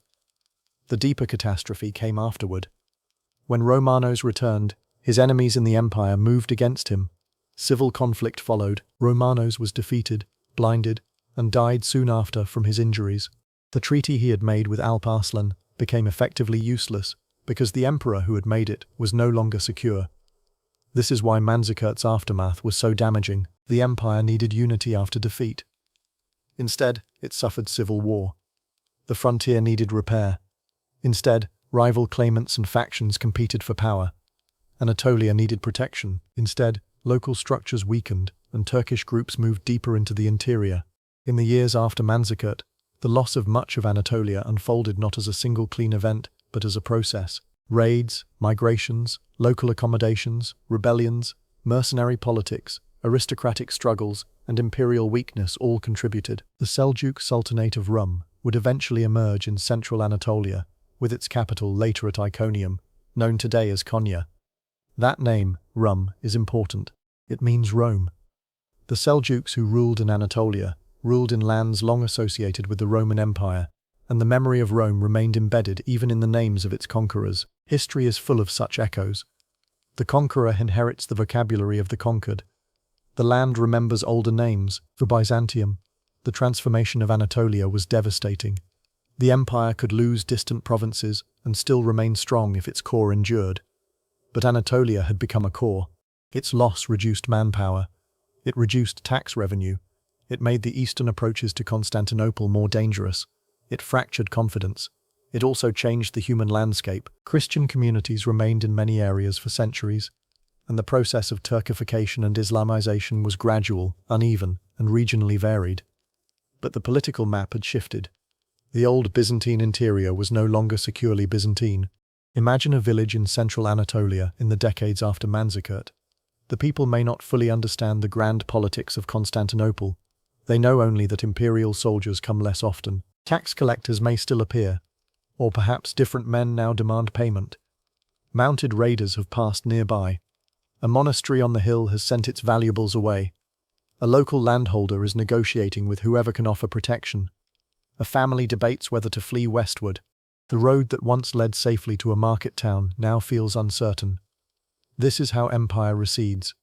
Not always with a single flag falling, sometimes with roads becoming unsafe, with taxes collected by new hands, with churches isolated, with young men serving different lords, with old administrative habits fading from memory, with the quiet decision of a family to leave before winter. In Constantinople, the court still performed majesty. The emperor still wore purple. The patriarch still served in Hagia Sophia. The city still seemed invulnerable from the sea. But the empire beyond the walls was changing. A capital can continue to shine even while its hinterland grows fragile. This is one of the dangerous illusions of great cities. They can mistake their own brilliance for the health of the whole state. Markets remain busy. Diplomats still arrive. Ceremonies still unfold. Gold still reflects candlelight. But far away, villages empty. Fortresses change hands. Local loyalties shift. The map becomes uncertain. And by the time the capital feels the full consequences, the change has already traveled deep into the land. The decades after Manzikert were politically unstable. Emperors rose and fell. The Ducas family, Nicephorus III Botaniates, military aristocrats, and other forces struggled within the imperial system. The Normans in the west added another danger. These Normans, descendants of Viking settlers who had established themselves in northern France and then expanded into southern Italy, had become a dynamic military force. Under leaders such as Robert Guiscard, they threatened Byzantine holdings in southern Italy and later crossed into the Balkans. Thus, Byzantium faced pressure from east and west at once: Seljuk Turks in Anatolia, Normans from Italy, Pechenegs and others in the Balkans and steppe frontier, internal aristocratic struggles, financial strain, a capital still majestic, but a state in need of rescue. That rescue would come, in part, from a new dynasty, the Komnenoi. Alexios I Komnenos came to the throne in 1081. He was intelligent, pragmatic, energetic, and born into the military aristocracy. He inherited a deeply troubled empire. This was not the shining height of Basil Taku. This was an empire that had lost much of Anatolia, faced Norman invasion, struggled with finances, and depended increasingly on improvisation. Alexios could not simply restore the old order by decree. He had to survive first. His reign marks one of the most important recoveries in Byzantine history. But it was a recovery under pressure, and it required compromises that would have consequences far beyond his lifetime. The Normans attacked the Western Balkans soon after Alexios took power. Robert Guiscard and his son Bohemond posed a severe threat. The Byzantines suffered defeat at Dyrrhachium in 1081, but Alexios endured, using diplomacy, alliances, and time, always time, to outlast and contain the danger. He made use of Venetian naval assistance, granting commercial privileges that helped in the immediate struggle, but later increased Italian merchant power within Byzantine economic life. This pattern is important. Byzantium often survived by granting concessions. A concession can save a state today, while weakening it tomorrow. Alexios was not foolish to seek help. He was desperate and practical, but the privileges given to Venice and later other Italian maritime powers would shape the future of Constantinople's commerce and create tensions inside the city. In the east, Alexios faced the problem of Anatolia. The Seljuk world itself was not always unified, and the death of Malik Shah in 1092 led to political fragmentation in the wider Seljuk sphere. Alexios sought opportunities to recover territory, but his own military resources were limited. He needed soldiers, he needed Western help, and so, in the 1090s, he appealed to the West for military assistance. What arrived was far larger and more unpredictable than he expected. The First Crusade. In 1095, Pope Urban II preached at Clermont, calling for armed aid to Eastern Christians and the liberation of Jerusalem. The response in Western Europe was immense. Knights, nobles, poor pilgrims, adventurers, religious enthusiasts, and armed bands began moving east. For Byzantium, this created both opportunity and danger. Alexios wanted disciplined military support that could help restore imperial territory in Anatolia. What he received included great Western armies, whose leaders had their own ambitions, their own religious visions, and their own limited understanding of Byzantine political expectations. When Crusaders reached Constantinople, the meeting of East and West was tense. The Byzantines saw many Crusaders as rough, unpredictable, and potentially dangerous. The Crusaders often saw the Byzantines as suspicious, wealthy, overly subtle, and not always trustworthy. Mutual misunderstanding grew from real differences in culture, politics, military practice, and religious life. Yet Alexios managed the situation with skill. He required many Crusader leaders to swear oaths, promising to return former Byzantine territories to imperial control. He ferried the armies across into Asia Minor. The Crusaders and Byzantines cooperated in the capture of Nicaea in 1097. Though tensions arose over the handling of the city's surrender, the Crusaders then continued across Anatolia, suffering terribly, but eventually reaching Syria and, in 1099, Jerusalem. For the Byzantine Empire, the First Crusade had mixed results. It helped restore some Western Anatolian territories to Byzantine control. It weakened certain Turkish positions, but it also created Latin Crusader states in the Eastern Mediterranean, whose relationship with Constantinople was complicated, sometimes cooperative, often suspicious. The crusading movement introduced a new and unpredictable Western force into Byzantine affairs, a force born from piety, violence, pilgrimage, aristocratic ambition, papal authority, and the warrior culture of Latin Christendom. Byzantium had long dealt with Western powers, but the Crusades changed the emotional and political temperature. The empire now had to manage not only Muslim neighbors, steppe peoples, and Balkan rivals, but armed Christians from the West, who claimed to fight for God and yet did not necessarily accept Byzantine supremacy. The old unity of Christendom, if it had ever truly existed as a simple reality, was visibly fractured. The Greek East and Latin West shared much: scripture, sacraments, ancient Christian inheritance, reverence for Christ and the saints. But they differed in language, liturgy, church customs, theology, political culture, and mutual memory. The formal break, often associated with 1054 between Rome and Constantinople, was not immediately experienced by everyone as an absolute separation in the modern sense, but over time, estrangement deepened. The Crusades made that estrangement harder, sharper, and more dangerous. Still, under Alexios I and his successors John II and Manuel Komnenos, the empire recovered a measure of strength. The Komnenian restoration did not recreate Basil II's empire, but it stabilized the state. It relied heavily on family networks, aristocratic military leadership, diplomacy, and careful management of limited resources. John II Komnenos, who ruled from 1118 to 1143, has often been remembered as a capable and relatively conscientious emperor. He campaigned in the Balkans and Anatolia and sought to strengthen imperial authority. His reign, quieter in popular memory than that of his father or son, was important for the continuing recovery of Byzantine power. Manuel I Komnenos, ruling from 143 to 180, was charismatic, ambitious, and deeply engaged with both Eastern and Western politics. He admired aspects of Western chivalric culture and involved Byzantium in wide-ranging diplomacy. His court was cosmopolitan. His ambitions were broad. He sought influence in Italy, the Balkans, Hungary, the Crusader states, and Anatolia, but ambition, again, carried risk. In 1176, Manuel suffered a major defeat against the Seljuk Sultanate of Rum at Myriokephalon. The battle did not destroy the empire, but it ended hopes of a simple restoration of Byzantine control over central Anatolia. Like Manzikert, it has often been treated as symbolic, and like Manzikert, its importance lies not only in the battle itself, but in what it revealed. The old Anatolian heartland could not be easily reclaimed. The Seljuk presence was permanent. Byzantium remained powerful, but its resources were not limitless. When Manuel died in 1180, the empire still appeared impressive, but the Komnenian system depended heavily on personal authority, family alliances, and aristocratic cooperation. After Manuel, instability returned. A child emperor, Alexios II, came to the throne. Regencies and factions struggled. Latin merchants in Constantinople became targets of resentment. In 1182, during the rise of Andronikos the Born Komnenos, a massacre of Latins in Constantinople poisoned relations with the West even further. Andronikos promised reform and justice against aristocratic abuses, but his reign became associated with terror and violence. He was overthrown and brutally killed in 1185.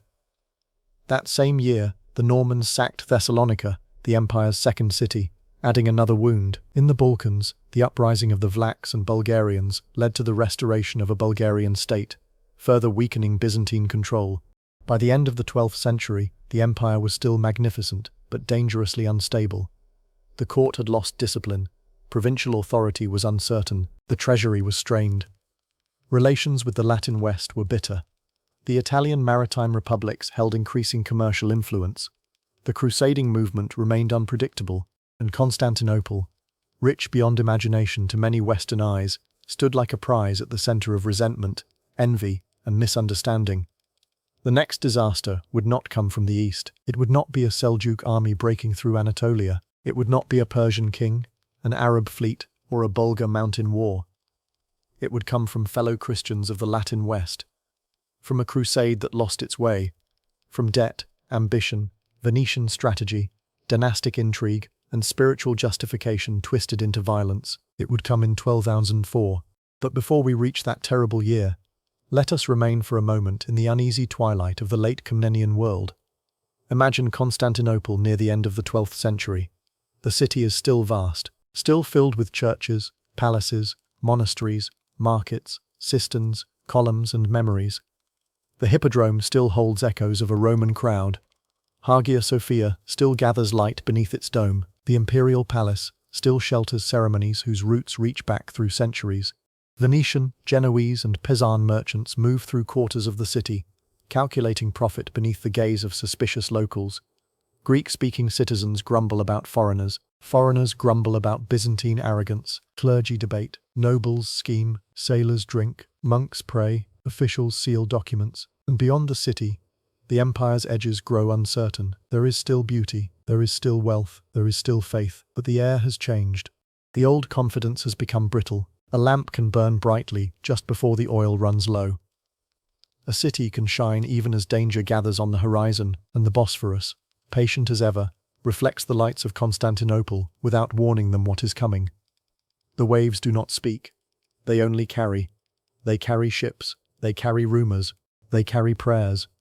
They carry the long memory of Rome toward one of the darkest nights in Byzantine history. The year 1204 did not arrive as a thunderclap from a clear sky. It came through a chain of choices. A debt unpaid, a city attacked before another city, a prince in exile promising more than he could safely give, a republic of merchants measuring faith beside profit, a crusading army hungry for purpose, honor, money, and absolution, a Byzantine capital divided by mistrust, weakened by dynastic failure, and still too magnificent for the eyes of poorer warriors to behold without envy. This is what makes the Fourth Crusade so haunting.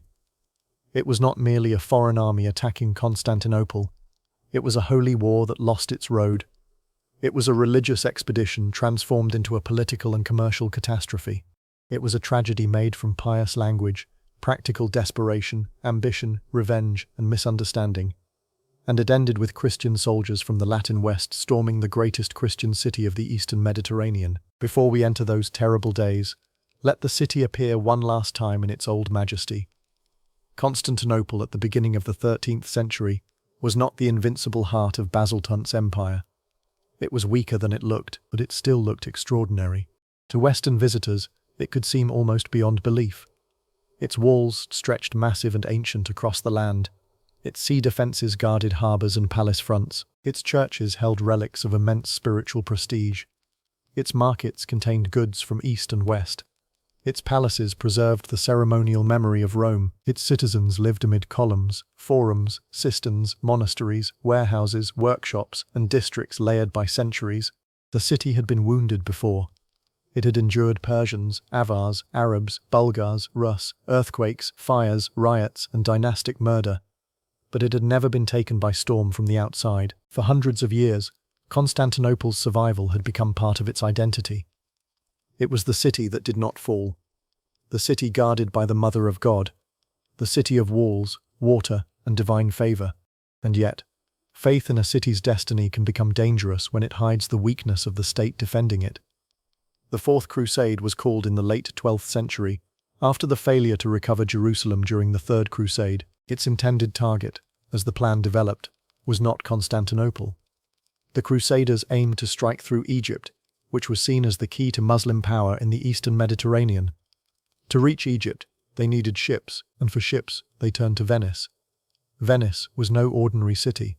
It was a maritime republic, wealthy, strategic, practical, and experienced in the movement of fleets, trade, and war. Its ruler, the Doge Enrico Dandolo, was elderly and blind, or nearly blind according to tradition. But he remained a formidable political figure. Venice agreed to build and provide transport for a large crusading force, along with supplies and naval support. But when the Crusaders gathered, fewer arrived than expected. They could not pay the full amount they owed. This debt became the first turn in the road. A crusade needs faith, but it also needs money. It needs ships, food, horses, weapons, contracts, and logistics.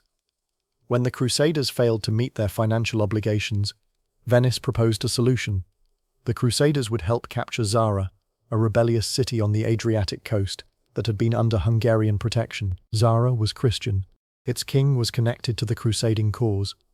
Attacking it was deeply controversial. Pope Innocent III forbade the attack, and later excommunicated those involved, though the tangled politics of excommunication and reconciliation would continue. But the army moved.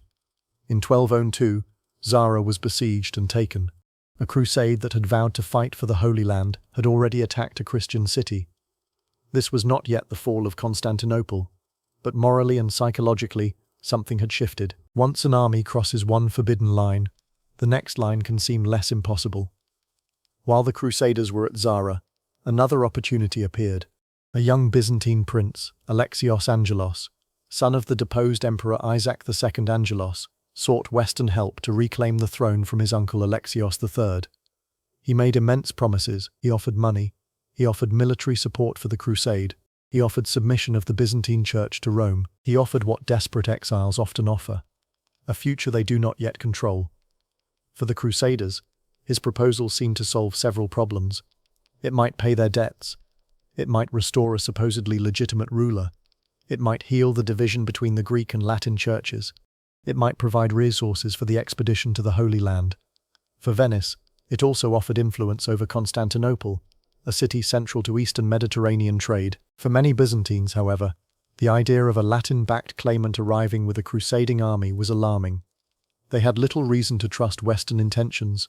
The memory of tensions, commercial privileges, anti-Latin violence, and mutual contempt remained fresh. The Crusader fleet sailed toward Constantinople in 1203. Imagine the first sight of the city from the decks of Western ships. The long walls, the domes, the towers, the Golden Horn, the palaces by the sea, Hagia Sophia rising in the distance. A city so large and so rich that many crusaders, raised among the castles and towns of Western Europe, must have felt they were approaching not merely a capital, but the architecture of legend. Some were awed, some were suspicious, some were greedy, some were afraid. Some believed they were instruments of justice. Some likely wondered, quietly, whether this road had led them far from God. In 1203, the Crusaders attacked. They managed to force their way into the city's political life. Alexios III fled, Isaac II was restored, and his son became co-emperor as Alexios IV.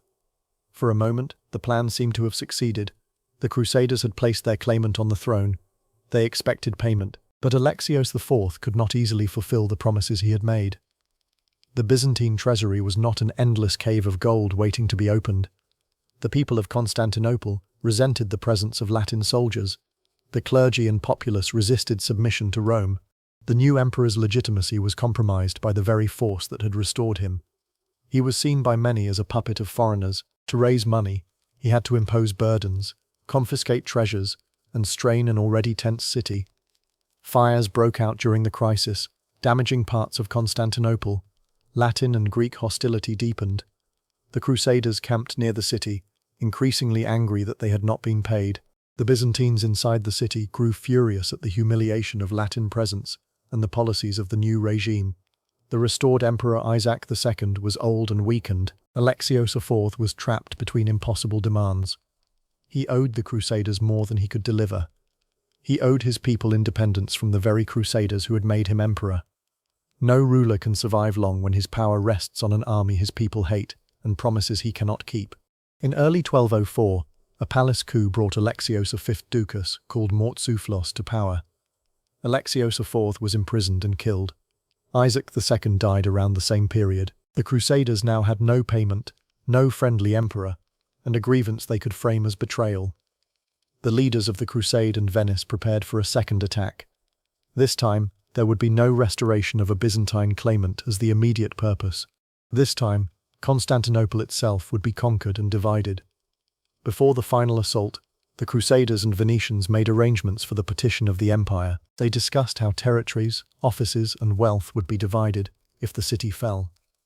The fact that such arrangements were made before the attack gives the episode a chilling clarity. The conquest was not a momentary riot, it had become policy. In April 1204, the assault began. The Venetians attacked from the sea, using their ships and experience to target the sea walls along the Golden Horn. The Crusaders attacked by land and from vessels drawn close to the walls.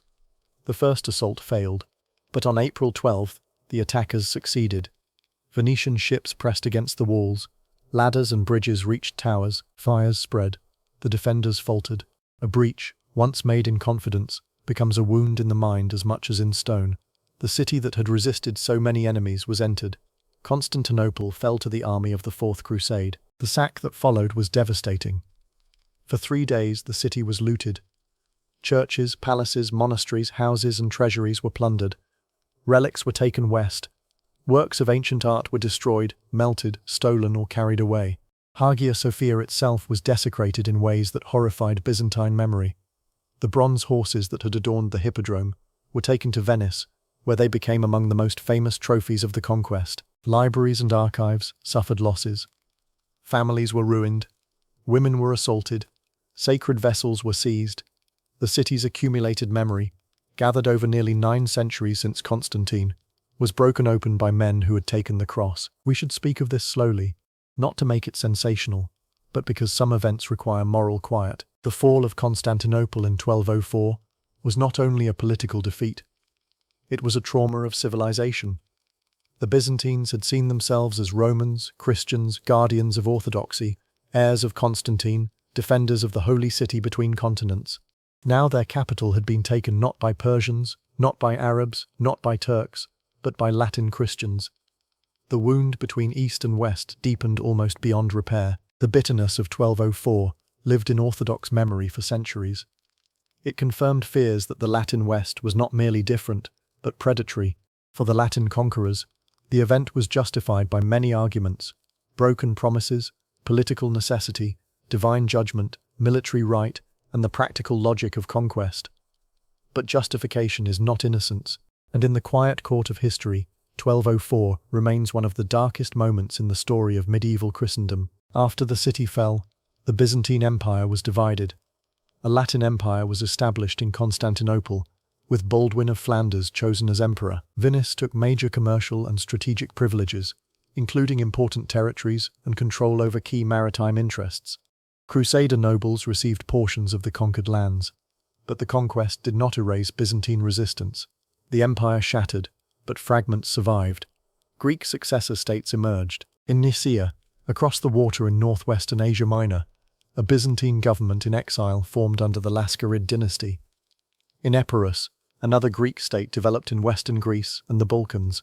In Trebizond, on the Black Sea coast, the Empire of Trebizond was established under the Komnenian line, with its own distinct trajectory.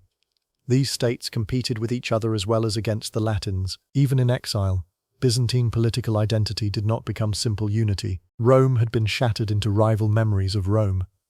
Nicaea would become the most successful of these successor states in recovering the central imperial tradition. Its rulers built institutions, maintained court and church structures, and presented themselves as legitimate Roman emperors awaiting return. The Patriarchate was eventually re-established there in exile. The empire without Constantinople became, in a sense, a memory organized into government. This is one of the most remarkable things about Byzantine resilience. Even when the capital was lost, the idea of the empire did not die. The city could be occupied, the palace could be taken, the relics could be stolen, but the claim endured. Somewhere beyond the straits, in Nicaea, officials still wrote documents, emperors still issued commands, clergy still served, soldiers still marched. The Roman name survived in exile. For the people of Constantinople under Latin rule, life changed painfully. The Latin Empire struggled from the beginning.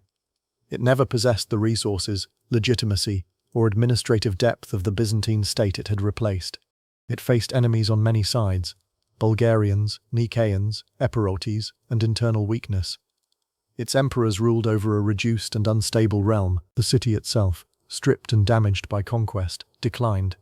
Buildings decayed, population likely fell. The great capital, once the engine of imperial order, became a diminished prize held by outsiders.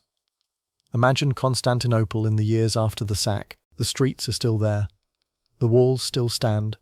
Hagia Sophia still rises. But the air is different. Some palaces are damaged or underused. Some churches have changed hands. Some treasures are gone forever.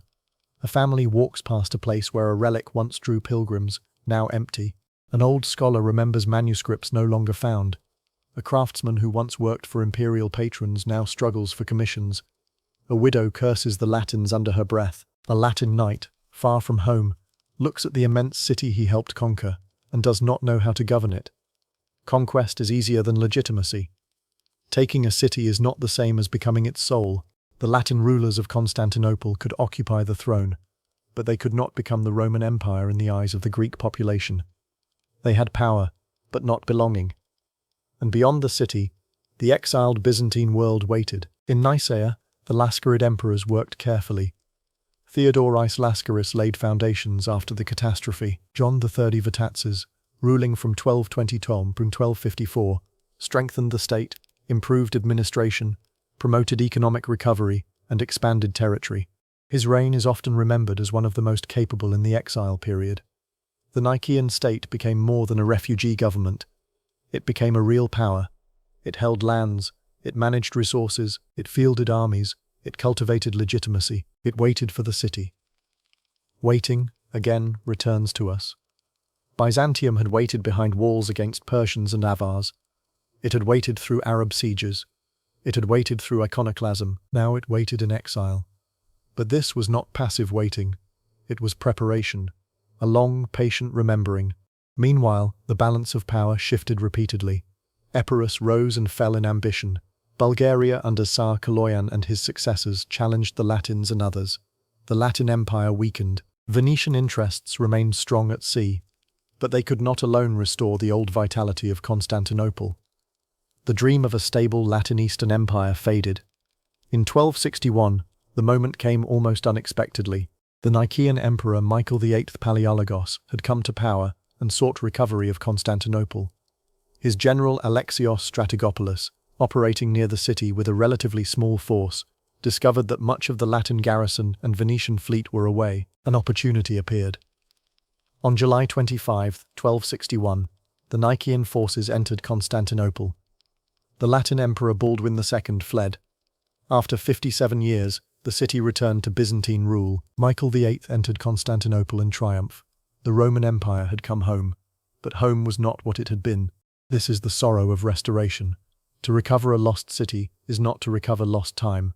The Constantinople of 1261 was damaged, depopulated, economically weakened, and politically transformed. The empire restored under the Paleologoi was not the empire of Basil II. It was not even the empire of Manuel I. It was a smaller, poorer, more vulnerable state, surrounded by rivals, dependent on diplomacy, threatened by Western hostility, Balkan powers, Turkish beyliks, and internal division. The crown returned to Constantinople, but the old imperial body had been broken. Michael VIII understood the danger from the west. He feared attempts to restore the Latin Empire. To prevent this, he pursued church union with Rome, culminating in the Council of Leon in 1274, where union was formally accepted by imperial representatives. But many Byzantines deeply opposed union, seeing it as betrayal of orthodoxy and submission to the very Latin world that had sacked Constantinople. Michael's policy may have been politically rational, but it was spiritually and socially divisive. Once again, Byzantium was caught between survival and identity. If it compromised too much, it risked losing the trust of its own people. If it refused compromise, it risked military attack. The empire's choices had become painfully narrow. Michael VIII managed to preserve the restored empire and prevent immediate Western reconquest. But after his death in 1282, the pressures remained. The Paleologan centuries would be rich in art, theology, and intellectual life, but poor in security. This is another Byzantine paradox. As the state weakened, culture could still shine. Mosaics, frescoes, manuscripts, theological writing, and philosophical learning continued. The late Byzantine world produced beauty, even as its political foundations eroded. Perhaps beauty becomes more urgent when power fades. Perhaps people paint more tenderly when they know stone is failing. Perhaps scholars copy more carefully when libraries have burned before. Imagine a late Byzantine church, smaller than Hagia Sophia, but filled with luminous frescoes. Christ in the dome, the Virgin in deep blue, saints with long, sorrowful faces, gold not as imperial boast, but as heavenly stillness. Outside, the empire's lands shrink. Inside, the walls open toward eternity. The Paleologan age was not empty decline. It was twilight, and twilight can be beautiful. But it is still the hour before night. After 1261, Constantinople never fully regained its old economic centrality. Italian maritime powers, especially Venice and Genoa, dominated much of the trade that had once enriched the empire directly. The Genoese established a powerful presence in Galata, across the Golden Horn, after receiving privileges from Michael VIII. From there, they could control commerce, influence politics, and profit from the city's position, while the Byzantine state itself remained financially weak. The capital looked across the water at foreign merchants growing wealthy beside its own diminished treasury. This must have been a bitter sight. The Golden Horn, once a secure imperial harbour, now reflected a new reality. Byzantium still possessed the city, but not full command of the economic world around it. A restored capital without restored revenue is like a crown without a kingdom strong enough to support it. In Anatolia, the situation worsened. The Seljuk Sultanate of Rum had been damaged by the Mongol victory at Crusades in 1243, and Mongol influence changed the political landscape of Anatolia. But Seljuk weakness did not restore Byzantine power. Instead, Turkish beyliks emerged and expanded in western Anatolia. These frontier principalities were dynamic, martial, and increasingly close to Byzantine lands. Among them, one would eventually become world-changing, the Ottoman beylik. At first, it was only one among several Turkish powers on the frontier. No one in Constantinople in the late 13th century could fully know that this frontier principality would one day take the city of Constantine. History often hides its future in small beginnings, a beylik on the edge, a warrior leader, a few fortresses, raids across a weakening border, local alliances, a river crossed, a town taken, a name repeated more often in reports. By the time the pattern becomes clear, it may already be too late. For now, Let us stop at the restored but wounded city of 1261 and the decades after. Constantinople is Byzantine again. The emperor is back. Hagia Sophia hears Greek liturgy once more under imperial patronage. Processions return. The palace revives what ceremonies it can. The people remember 1204 with bitterness and relief. But the city is quieter than before. There are empty spaces where neighborhoods once thrived. There are buildings too costly to maintain. There are treasures missing from churches. There are foreign merchant quarters across the water. There are enemies in every direction. The empire has regained its heart, but the heart beats in a weakened body. Let that image settle gently. A city returned, a throne restored, a liturgy rising again into a dome that has heard too much grief. The Bosphorus outside is unchanged. It still glitters beneath the moon. It still carries ships north and south. It still touches Europe and Asia with the same patient movement. But the empire beside it has changed forever. Once, Constantinople waited behind walls as the center of a vast state. Now, it waits as a memory defending itself against time. And beyond the hills of Anatolia, beyond the broken frontiers and shifting alliances, the next power is beginning to rise. Quietly at first, then steadily, then irresistibly. The Ottomans are coming into history. The restored empire of the Paleologoi lived with a strange kind of light. It was not the hard, blazing light of conquest. It was not the confident daylight of Basil II. It was not even the dramatic, theatrical brilliance of the Comnenian court. It was twilight light. Soft, beautiful, fragile. A light that makes old stones glow even as shadows lengthen behind them. After 12,061, Constantinople was once again the capital of a Byzantine emperor. The Roman name had returned to its ancient seat beside the Bosphorus. The liturgy of Hagia Sophia again rose under imperial protection. The palace, though diminished, once more held ceremonies of Roman authority. But the empire restored by Michael VIII Palaeologos was not the empire that had been shattered in 1204. Too much had been lost. Too much wealth had passed into other hands. Too many provinces had become independent, hostile, or only loosely connected. Too much of the old administrative and military depth had been broken. The empire had recovered its capital, but not its former world. This is one of the most painful forms of survival. To return home and find that home itself has become smaller. To sit again on the throne, but with fewer lands from which taxes flow. To process beneath ancient walls, but know that the armies beyond them are weaker. To call oneself emperor of the Romans, while foreign merchants control much of the trade and foreign powers shape much of the future. The Palaeologan emperors ruled with memory behind them and danger before them. They were heirs to more than 1,000 years of imperial claim, yet their actual resources were often heartbreakingly limited. Still, the age was not empty. It would be a mistake to imagine the late Byzantine world as only decline, only poverty, only waiting for the end. Human beings do not live in historical summaries. They live in full days. They argue, build, paint, pray, write, trade, marry, mourn, teach and hope, even in declining states. And in the Palaeologan age, Byzantine culture produced works of great refinement. The art of this period often feels deeply spiritual and inward. Frescoes and mosaics from late Byzantine churches can seem less concerned with imperial triumph than with transfiguration, sorrow, tenderness, and divine presence. Faces become elongated, expressive, and still. Colors deepen. Scenes breathe with quiet motion. The sacred world feels close, not as a jewel-encrusted court spectacle, but as comfort for a people who know fragility. In Constantinople, the monastery of Cora, later famous for its mosaics and frescoes, offers one of the great examples of late Byzantine artistic achievement. Its images do not feel like the art of a civilization that has forgotten beauty. They feel like beauty made more urgent by loss. A golden background, a mother's gesture, a saint's narrow face, a sleeping child, a hand extended in blessing.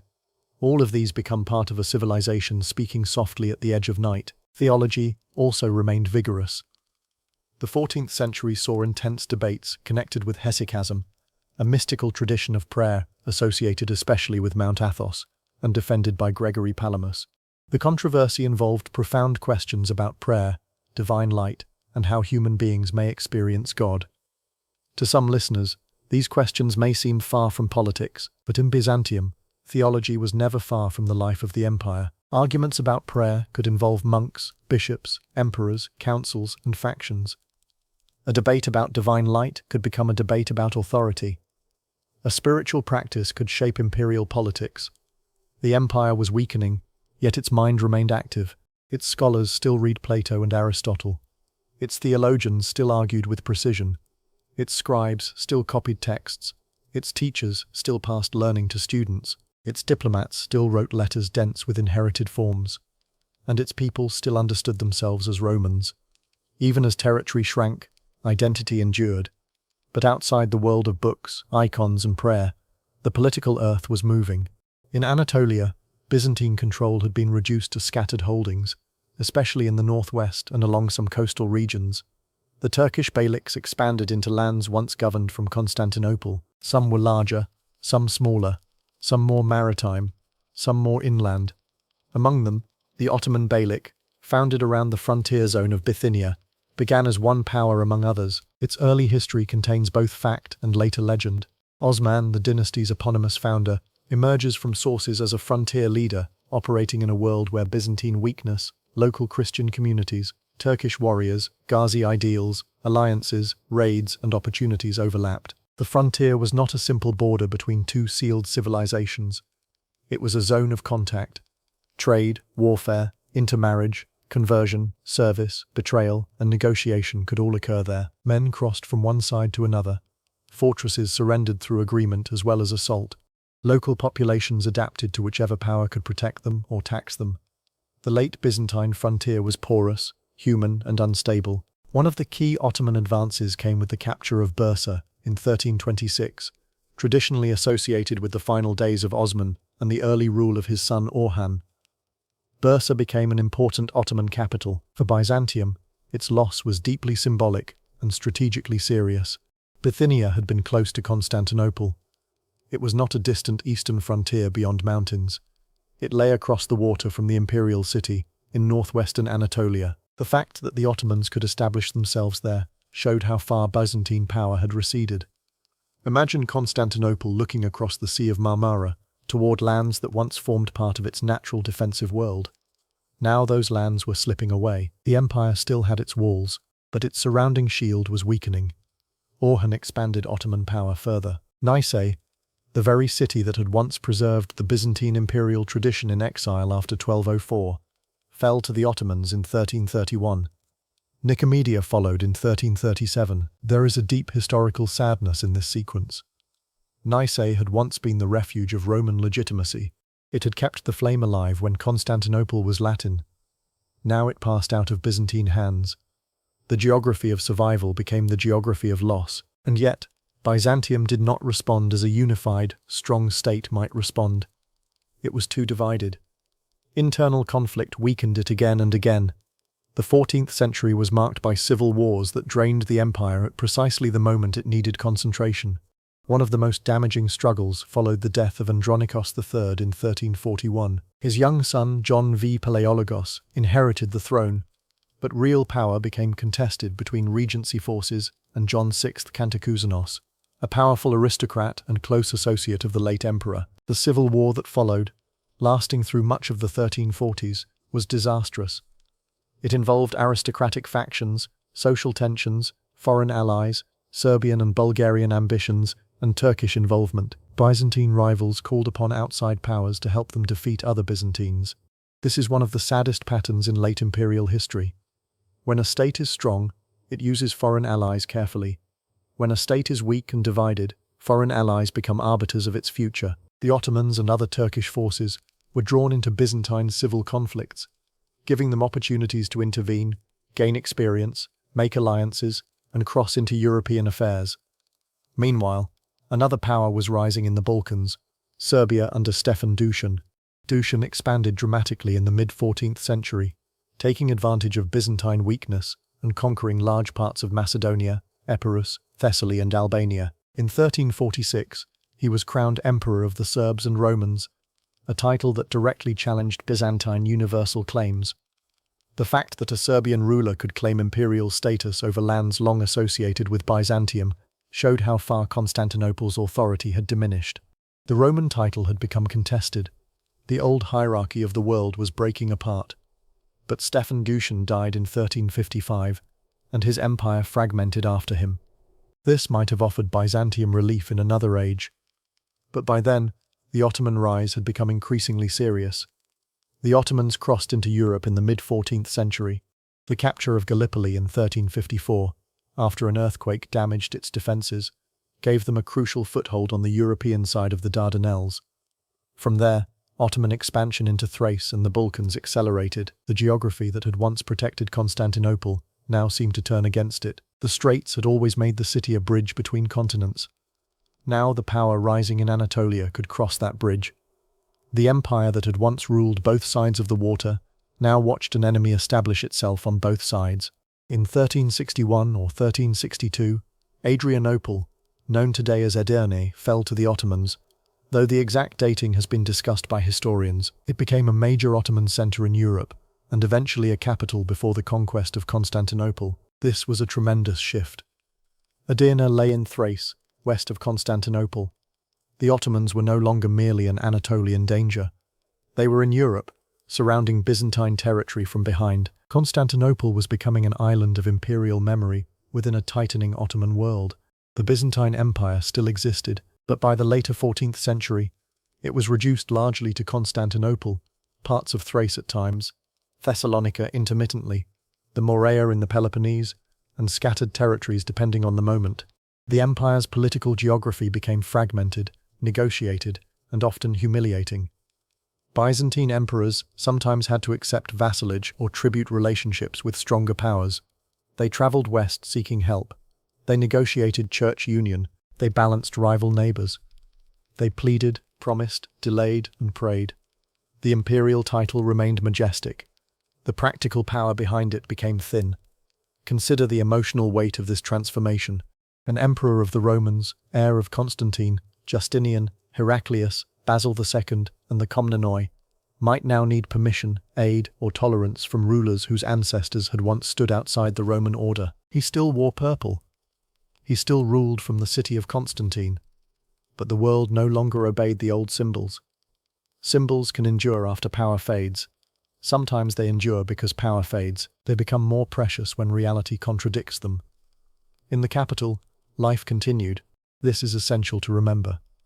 Late Constantinople was not simply a city sitting in silence waiting for conquest. People still lived there. Markets opened. Children were born. Marriages were arranged. Fishermen worked the waters. Priests served liturgy. Scholars debated. Craftsmen repaired old buildings when materials and money allowed. Monks prayed in cells. Ambassadors came and went. Genoese merchants in Galata watched the shifting balance of power with careful commercial eyes. Venetians watched too. The city remained cosmopolitan, but no longer from a position of unquestioned strength. Foreigners in and around Constantinople were not merely guests. They were actors in its fate. Across the Golden Horn, Galata, under Genoese influence, stood as a reminder that the restored empire did not fully command its own harbour world. The towers and walls of Galata looked back at Constantinople, almost like a second city, close enough to touch and yet politically separate. The Golden Horn had become not only a harbour, but a line of dependency. Within Byzantine society, poverty and depopulation affected many areas. The city that had once held perhaps hundreds of thousands had shrunk greatly from its medieval height.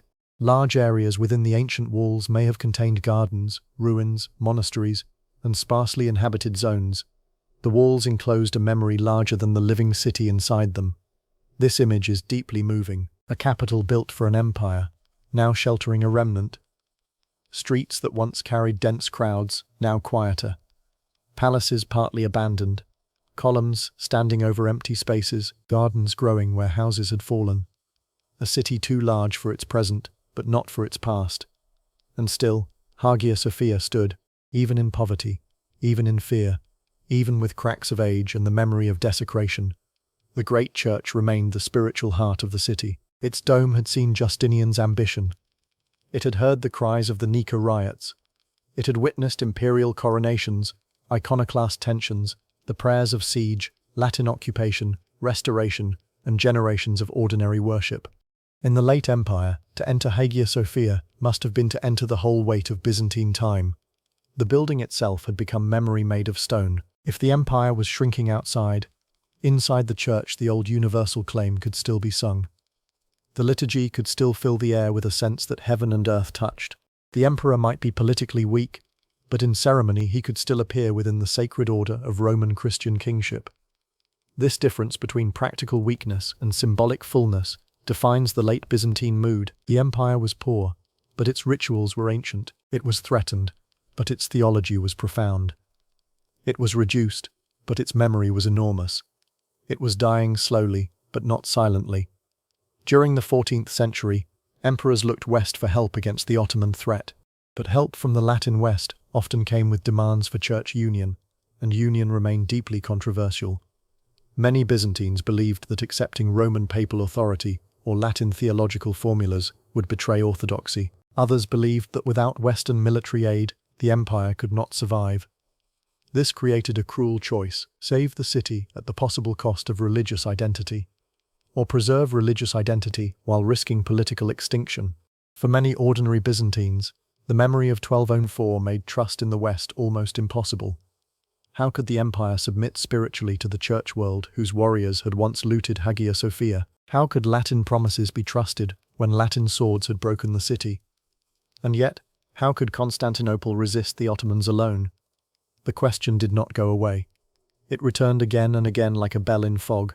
John V. Palaiologos travelled west seeking support. In 1369, he personally submitted to the Roman Church in an attempt to secure aid, but the political results were limited. The West was divided by its own conflicts, including the 100 Years' War, papal struggles, Italian rivalries, and local priorities. Byzantium's need was urgent. Western help was uncertain. For the Ottoman rulers, meanwhile, expansion continued with formidable energy. Murad Afar consolidated Ottoman power in the Balkans. The Ottomans defeated Serbian-led forces at the Battle of Maritsa in 1371, a major event that weakened resistance in the region. In 1389, the Battle of Kosovo became one of the defining struggles in Balkan memory. The battle was complex and costly, and both Murad I and Prince Lazar of Serbia died, but the long-term result favored Ottoman expansion and influence. By the late 14th century, many Balkan rulers became vassals or tributaries. The Ottoman system expanded not only through conquest, but through layered relationships of dependence. A lord might keep his title while owing service.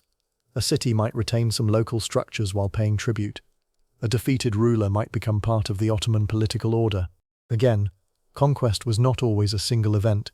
It could be a net tightening, thread by thread, promise by promise, defeat by defeat, tribute by tribute. Byzantium had once mastered this art of hierarchy and diplomacy. Now it found itself inside another power's expanding system. Under Bayezid I, known as Yildirim, the Thunderbolt, Ottoman pressure on Constantinople intensified. Bayezid besieged or blockaded the city for extended periods in the 1390s. The Byzantine Emperor Manuel II Palaiologos faced the terrifying possibility that the end might come before the 15th century even began. Constantinople still had its walls, but the empire around it was nearly gone. The city depended on diplomacy, Western aid, and the inability of the Ottomans to commit the final resources needed for capture at that moment. In 1396, a Western crusading army was defeated by Bayezid at Nicopolis. This defeat crushed hopes of easy Western rescue. The great crusading counterstroke had failed. The Ottoman power remained. The city waited again. And then, in one of history's strange turns, salvation came not from the West, and not from Byzantine strength, but from the East. Timur, the Central Asian conqueror known in the West as Tamerlane, advanced into Anatolia and confronted Bayezid. In 1402, at the Battle of Ankara, Timur defeated and captured the Ottoman Sultan. The Ottoman state entered a period of civil war and fragmentation known as the Interregnum. For Byzantium, this was a reprieve, not a restoration, not a return to greatness. But time, always time. Constantinople had been granted another half-century of life. The empire used diplomacy to regain some territories and improve its position modestly during the Ottoman civil conflict. Manuel II navigated the crisis with skill, but the deeper reality did not change. Byzantium could survive because the Ottomans were divided. If the Ottomans reunited, the danger would return, and they did reunite. Under Mehmed I and then Murad II, Ottoman power recovered.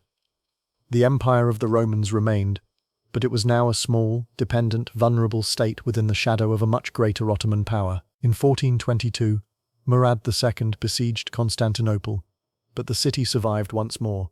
The walls still held. The ancient pattern repeated: danger, siege, prayer, diplomacy, survival. But each survival left the city weaker. Each reprieve was shorter. Each generation inherited fewer options. By the early 15th century, the empire's most significant remaining territory outside Constantinople was the Despot of the Morea in the Peloponnese, ruled by members of the imperial family. The Morea became a center of late Byzantine culture and political hope, but it could not save the capital by itself. Constantinople remained the symbol, the old queen of cities, the seat of Constantine, the city that every emperor still needed in order to be fully Roman. But the city was now surrounded by Ottoman lands. Its population was reduced. Its finances were weak. Its walls were old, though still formidable. Its hope increasingly depended on outside aid and Ottoman restraint. And then came the final decades. John VIII Palaiologos, desperate for Western help, attended the Council of Ferrara Florence in 1438 and 1439. There, representatives of the Byzantine Church and the Latin Church agreed to a formal union. But when the emperor returned home, the union was deeply unpopular among many Byzantines. The old wound of 1204 had not healed. Theological disagreements remained. Many clergy and laypeople rejected the agreement. The empire had gained a paper union, but not the broad spiritual unity needed to make it feel legitimate. Western aid came, but not enough. In 1444, a crusading effort led by King Władysław III of Poland and Hungary, and supported by others, ended in defeat at Varna against Sultan Murad II. This was another blow to hopes of major Western rescue. The road to 1453 grew clearer. John VIII died in 1448. His brother Constantine XI Palaiologos became the last Byzantine emperor. He had ruled in the Morea before taking the throne. He was crowned not in Constantinople with the full ancient ceremony, but in Mistra, according to common historical understanding. Reflecting the reduced circumstances of the empire, he came to a city that was more symbol than state, more memory than power, but still precious beyond measure. Constantine XI inherited the impossible. He inherited the walls. He inherited Hagia Sophia.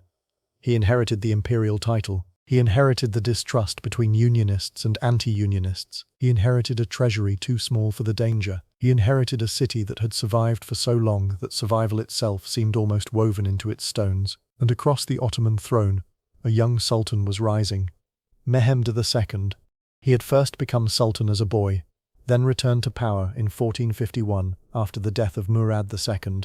He was ambitious, intelligent, determined, and deeply focused on Constantinople. For Mehmed, the city was not merely a target, it was the key to imperial destiny. The Ottomans already controlled lands on both sides of the straits. Constantinople sat like an ancient jewel in the middle of their expanding realm. As long as it remained Byzantine, it was a symbol of interruption, a rival legitimacy, a fortress that could invite Western intervention, a city whose possession would transform the Ottoman state into something unmistakably imperial. Mehmed prepared carefully. He built Rumeli Hisari on the European side of the Bosphorus in 1452, opposite the earlier Anatolian fortress, tightening control of the strait. The message was unmistakable: the city would be isolated. Ships could be controlled. The old water road of Constantinople was closing. He gathered artillery, including massive cannons associated with the founder Urban, a Hungarian or possibly Transylvanian cannon maker, who offered his services to the Ottomans after the Byzantines could not adequately employ or pay him. The age of gunpowder siege warfare had arrived at the walls of Theodosius. For 1,000 years, those walls had resisted armies. Now they would face something new. Not entirely new. Cannons had been used before, but new in scale, persistence, and symbolic force. Stone built for one age was about to meet thunder from another.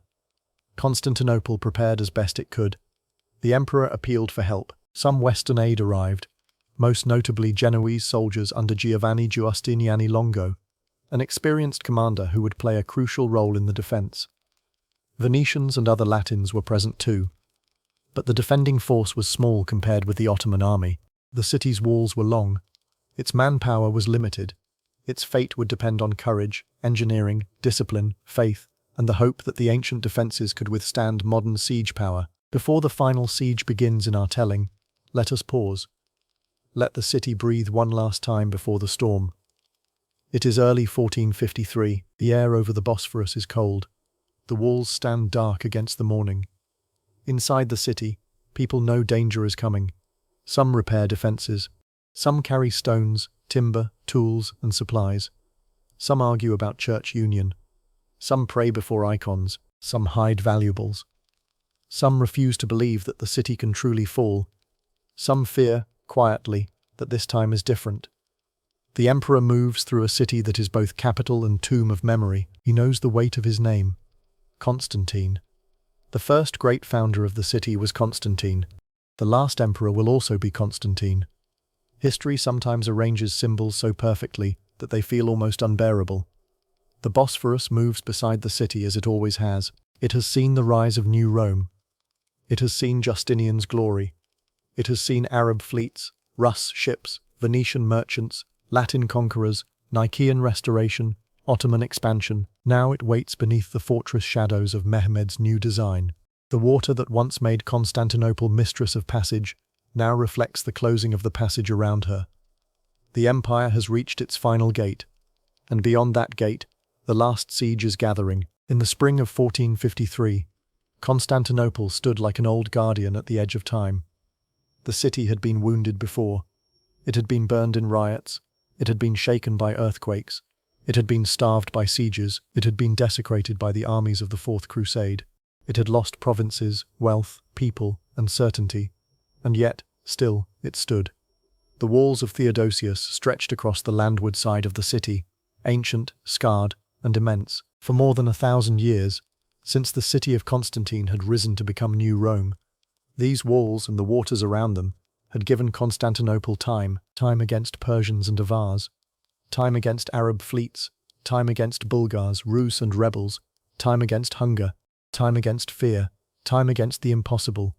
But now the city faced a young ruler who understood that time itself had to be conquered. Mehmed II was only in his early 20s, but he had already made Constantinople the center of his imperial imagination. He did not want merely to raid the city. He did not want merely to frighten it or force tribute from it. He wanted to possess it, to end the Byzantine remnant, to command the straits, to transform the Ottoman state from a great regional power into an empire whose capital would stand where Rome's eastern capital had stood. He prepared with patience and intensity. Rumeli Hisari, the fortress he built on the European side of the Bosphorus in 1452, faced Anadolu Hisari across the water and tightened Ottoman control over the passage. Ships that tried to pass without permission were now at risk. The city's old relationship with the sea was changing. Constantinople had always lived by water. Now the water routes were being watched by enemy stone. The Ottomans gathered men from across their domains: soldiers, engineers, artillerymen, laborers, cavalry, infantry, irregulars, commanders, camp followers, craftsmen, and sailors moved toward the city.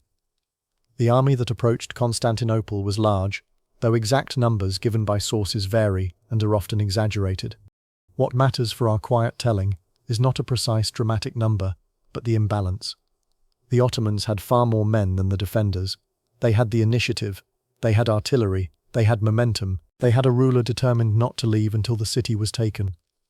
Inside Constantinople, Constantine Aremth Palaiologos prepared for the siege with the limited resources available to him.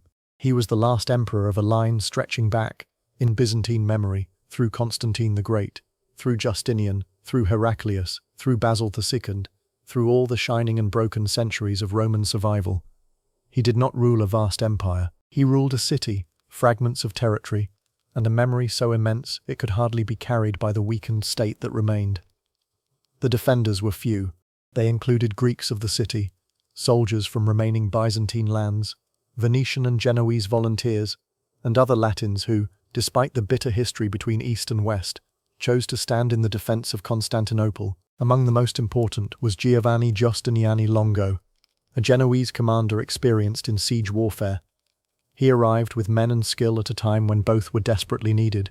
Constantine XI placed him in a crucial position along the land walls, especially near the vulnerable central sector around the Gate of St. Romanus. This was where the weight of Ottoman artillery would fall most heavily. The defenders stretched themselves thinly across walls, built for a larger city and a stronger empire. The ancient circuit was magnificent, but magnificence requires manpower. Every tower needed watchers, every breach needed repair, every gate needed guarding. Every section of wall demanded men who could stay awake through cold nights, bombardment, hunger, and fear.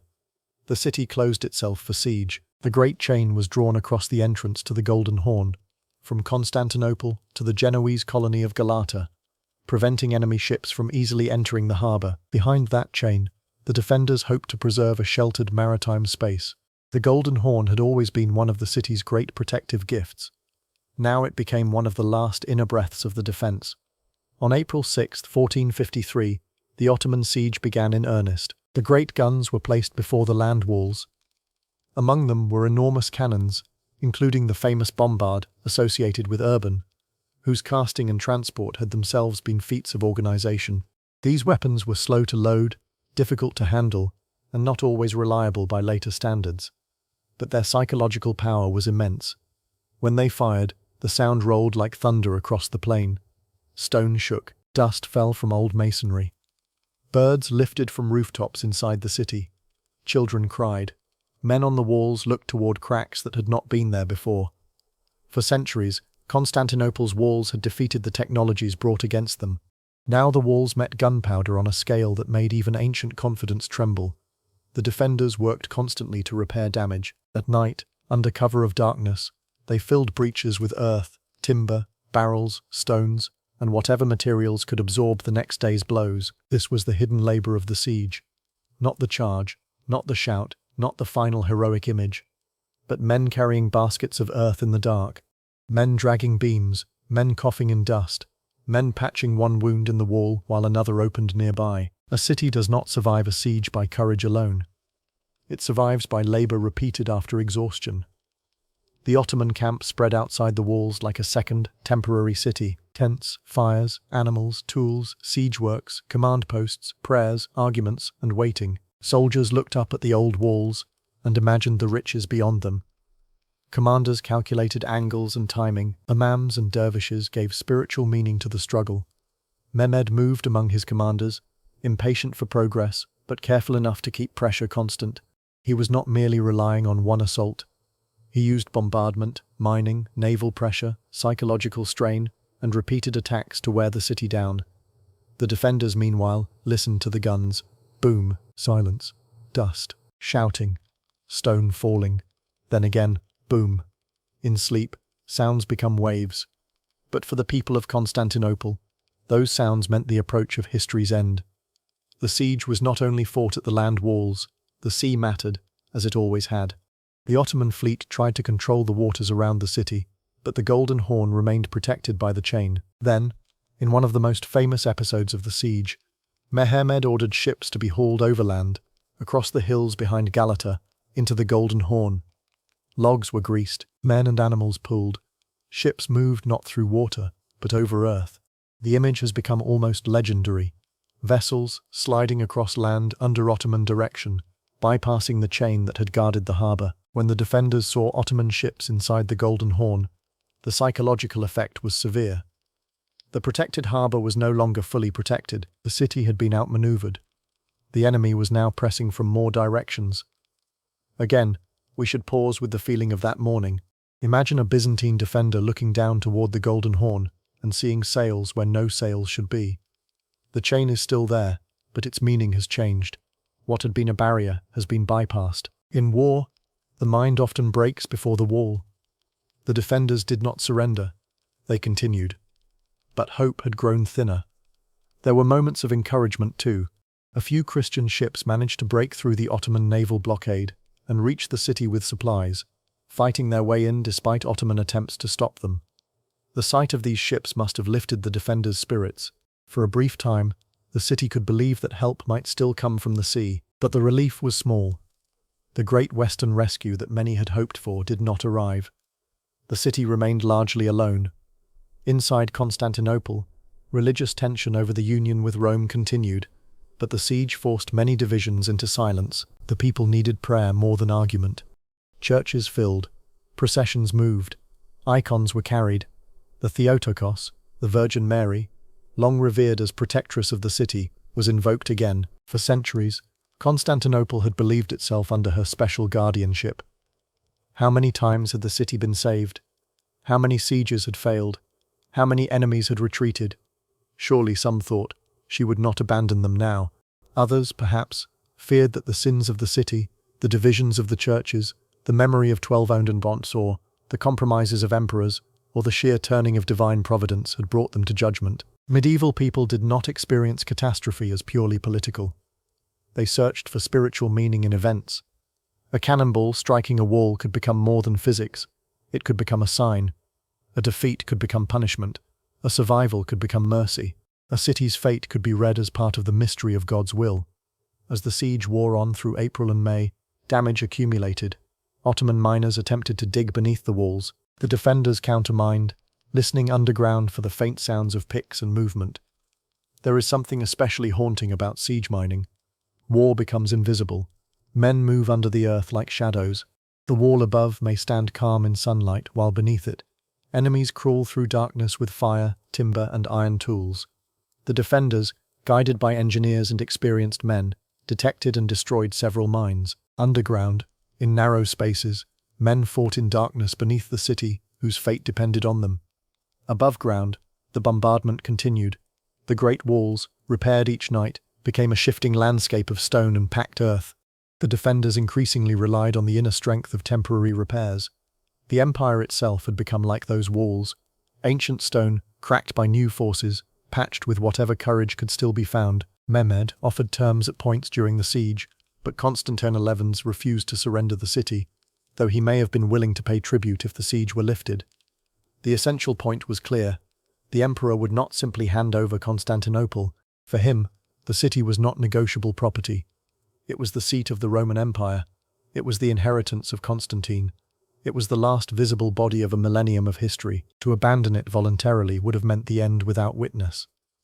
Better, perhaps, to stand until the end, and let history remember that the last emperor did not leave. By late May, Mehmed prepared for a final assault. The defenders knew it was coming. The city had endured weeks of bombardment, exhaustion, and fear. The walls were damaged. Food was limited. Men were tired. Justinian and his troops still held their sector with discipline. Constantine XI moved among the defenders, encouraging them. The final hours approached. On the evening of May 28, 1453, a last solemn service was held in Hagia Sophia. Unionists and anti-unionists, Greeks and Latins, soldiers and civilians, nobles and ordinary people, gathered beneath the great dome. The divisions that had tormented the city did not disappear forever. But for that night, before the possibility of annihilation, many stood together. The last liturgy in Byzantine Hagia Sophia before the fall has become one of the most powerful images in medieval history. Imagine it quietly. No need for dramatic music. No need for raised voices. Only the vast interior dim with lamps. The dome above like a dark heaven. Gold mosaics catching the last light of candles. The murmur of prayers in Greek and Latin. The smell of incense. Armor glinting beneath cloaks. Faces pale from exhaustion. Mothers holding children. Old men remembering stories of earlier sieges. Priests chanting words that had been chanted for centuries. The emperor present among his people, not as a distant symbol, but as a man who might die with them before morning. There are moments when history becomes almost unbearably still. The night before Constantinople fell was one of them.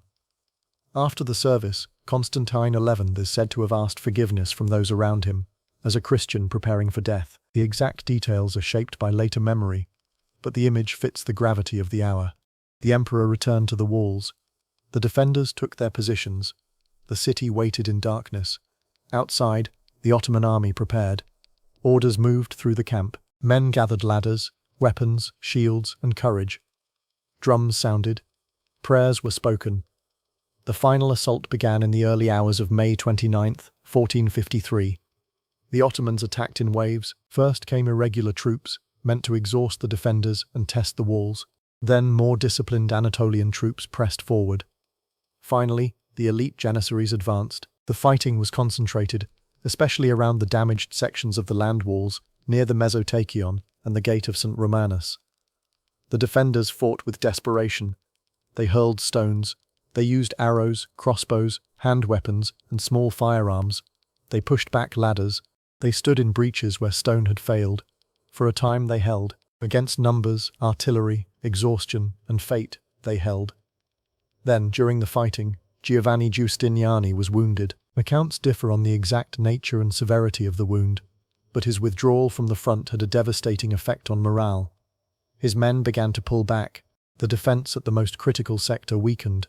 At roughly the same time, Ottoman forces exploited openings and pressure points. One famous tradition mentions the Kerkeporte, a small gate allegedly left open, though historians debate the details and significance of this story, whether through a gate, a breach, or accumulated collapse at the walls.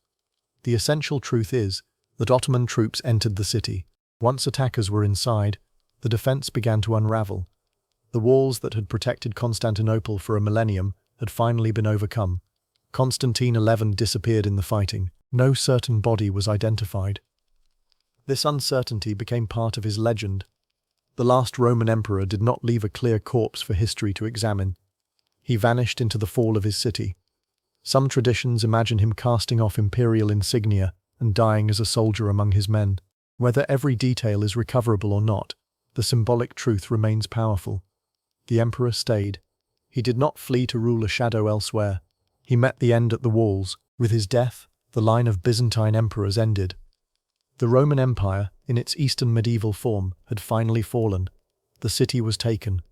Ottoman soldiers entered streets that had once held imperial processions. There was looting, as was customary in many stormed cities of the age, though Mehmed would soon move to impose order because he intended to rule the city, not merely destroy it. People fled to churches, including Hagia Sophia, seeking protection and mercy. The great church, filled with terrified civilians, became the emotional center of the conquered city. Then Mehmed entered Constantinople. He rode through the city he had taken and came to Hagia Sophia. The church was converted into a mosque. The city of Constantine became the capital of the Ottoman Empire. A new imperial age began on the stones of the old. We must be careful here. For the Byzantines, this was catastrophe. For the Ottomans, it was conquest, destiny, and triumph. For world history, it was transformation. The end of one empire became the strengthening of another.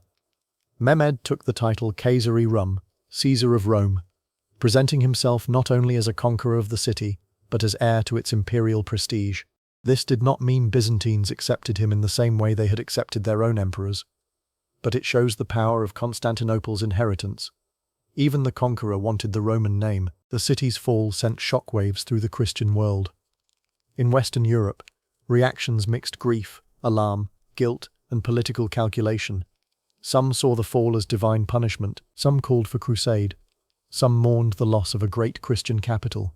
But no immediate Western campaign restored Byzantine rule. The empire was gone. Byzantine territories that remained outside the city would fall in the following years. The despotate of the Morea held out until 1460. Trebizond, the distant Komnenian successor on the Black Sea, fell in 1461. The last fragments of the Byzantine political world were absorbed, but culture does not end when a state falls. Greek scholars, manuscripts, artistic traditions, theological memory, and imperial ideas continued to move. Some Byzantine intellectuals had already travelled to Italy before 1453. Others fled or relocated afterward. Their knowledge of Greek texts contributed to the growing interest in classical learning in Renaissance Italy, though the Renaissance had many roots and should not be reduced to a single migration. Orthodox Christianity continued under Ottoman rule, reorganized within the structures of the new empire. The ecumenical patriarchate remained important, though under very different conditions. Byzantine artistic and liturgical traditions continued in the Balkans, Russia, the Eastern Mediterranean, and beyond. Moscow and other Orthodox centers would later develop their own ideas of succession and sacred empire. Venice held stolen treasures. Libraries preserved copied texts. Icons carried the gaze of the lost world into new centuries. The Roman law tradition, shaped in part through Justinian's codification, had already traveled into the legal development of Europe. Architecture remembered domes. Churches remembered chant. Empires remembered ceremony. Even Istanbul, the Ottoman and later Turkish city, continued to live with Byzantine foundations beneath and around it. Cisterns, Walls, columns, churches, streets, and buried stones remained. Cities are never only one age. They are layers. Constantinople did not vanish on May 29, 1453. It changed rulers, faith in its greatest church, language of power, and imperial destiny, but its stones still held older voices. The Bosphorus still flowed. The walls still marked the land. Hagia Sophia still rose beneath the sky. The city remained a meeting place of continents, waters, and memories. For the sleepy listener, the fall of Byzantium is not only an ending, it is a long exhale, a civilization that had survived so much finally releasing its last imperial breath. The chariot races are silent. The imperial robes are folded away. The Greek fire no longer burns on the water. The emperors no longer process through the palace halls. The scribes no longer write in the name of the Roman emperor in Constantinople. But the memory remains. A golden dome in darkness, a chain across the harbour, a cracked wall repaired by tired hands. A last liturgy beneath flickering lamps. A final emperor at the gate. A young conqueror entering the city he had dreamed of possessing. 1,000 years of Roman survival settling into legend. And now, as the story begins to soften, let the noise of siege fade. Let the cannons grow distant. Let the shouts fall away into the wind. Let the broken stones cool beneath moonlight. The Bosphorus continues. It does not stop for emperors. It does not stop for conquerors. It carries reflections of palaces, mosques, churches, ships, and stars. It carried Byzantium. It carried Constantinople. It carries Istanbul. And tonight, gently, it carries you. Away from the walls, away from the siege, away from the long ache of history, into quiet, into darkness, into sleep. After the walls were crossed, after the last emperor vanished into the smoke and pressure of battle, after Hagia Sophia's lamps burned beneath a different order, the Byzantine Empire, as a political state, had ended. But endings in history are rarely absolute. A throne may fall in a day, a capital may change rulers in an hour, a banner may be lowered from a tower before sunset, but memory moves more slowly, law moves more slowly, faith moves more slowly, art, language, architecture, habit, and longing move beneath the surface of events like deep water under ice. The Roman Empire in Constantinople had fallen, but Byzantium did not vanish, as if a candle had been pinched into darkness. Its light scattered. Some of it entered the Ottoman city. Some of it moved into Orthodox churches and monasteries. Some of it travelled west with scholars and manuscripts. Some of it remained in walls, cisterns, mosaics, and half-buried stones. Some of it entered the imagination of peoples who had never walked through Constantinople, but who inherited its forms of worship, kingship, sacred art, and historical memory. To understand the legacy of Byzantium, we must let go of the idea that an empire lives only in armies and borders. Borders are visible. Armies are loud, but civilizations often survive in quieter ways. In the way a church is painted, in the way a hymn is sung, in the way a law is copied, in the way a ruler imagines sacred authority, in the way a city remembers a name even after official names change, in the way people stand under a dome and feel the presence of something older than themselves. The first legacy is perhaps the simplest and the most profound. Byzantium preserved the Roman idea in the East for more than 1,000 years after the foundation of Constantinople. It did not preserve it unchanged. No living tradition remains unchanged for a millennium. The empire of Constantine XI was not the empire of Augustus. It was not the empire of Constantine the Great. It was not even the empire of Justinian or Basil II. Its language had shifted. Its religious life had deepened into Orthodox Christian forms. Its territory had shrunk and expanded and shrunk again. Its court had developed ceremonies that would have seemed strange to earlier Romans. Its enemies and neighbours had changed completely. And yet, through all these transformations, the people of Byzantium continued to understand themselves as Romans. This continuity matters. It reminds us that history is not always divided as neatly as modern names suggest. The word Byzantine is useful for us, but it can hide the self-understanding of the people we are studying. They were Romoi, Romans.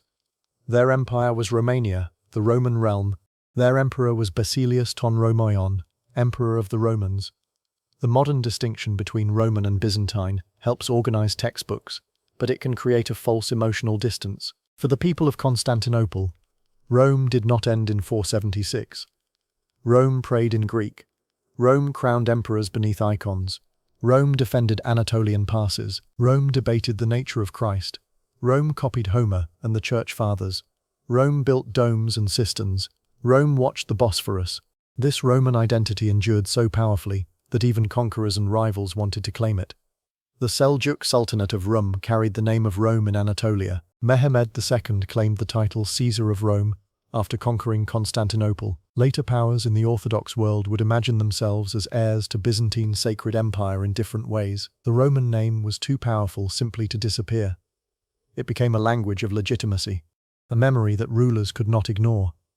Another major legacy of Byzantium was law. Justinian's codification of Roman law in the 6th century gathered and organized centuries of legal tradition. The Corpus Juris Civilis did not shape every society immediately in the same way, and in the Byzantine East law continued to develop in Greek forms over later centuries. But in the long history of Europe, Justinian's legal work became one of the great bridges between the ancient Roman world and later legal systems.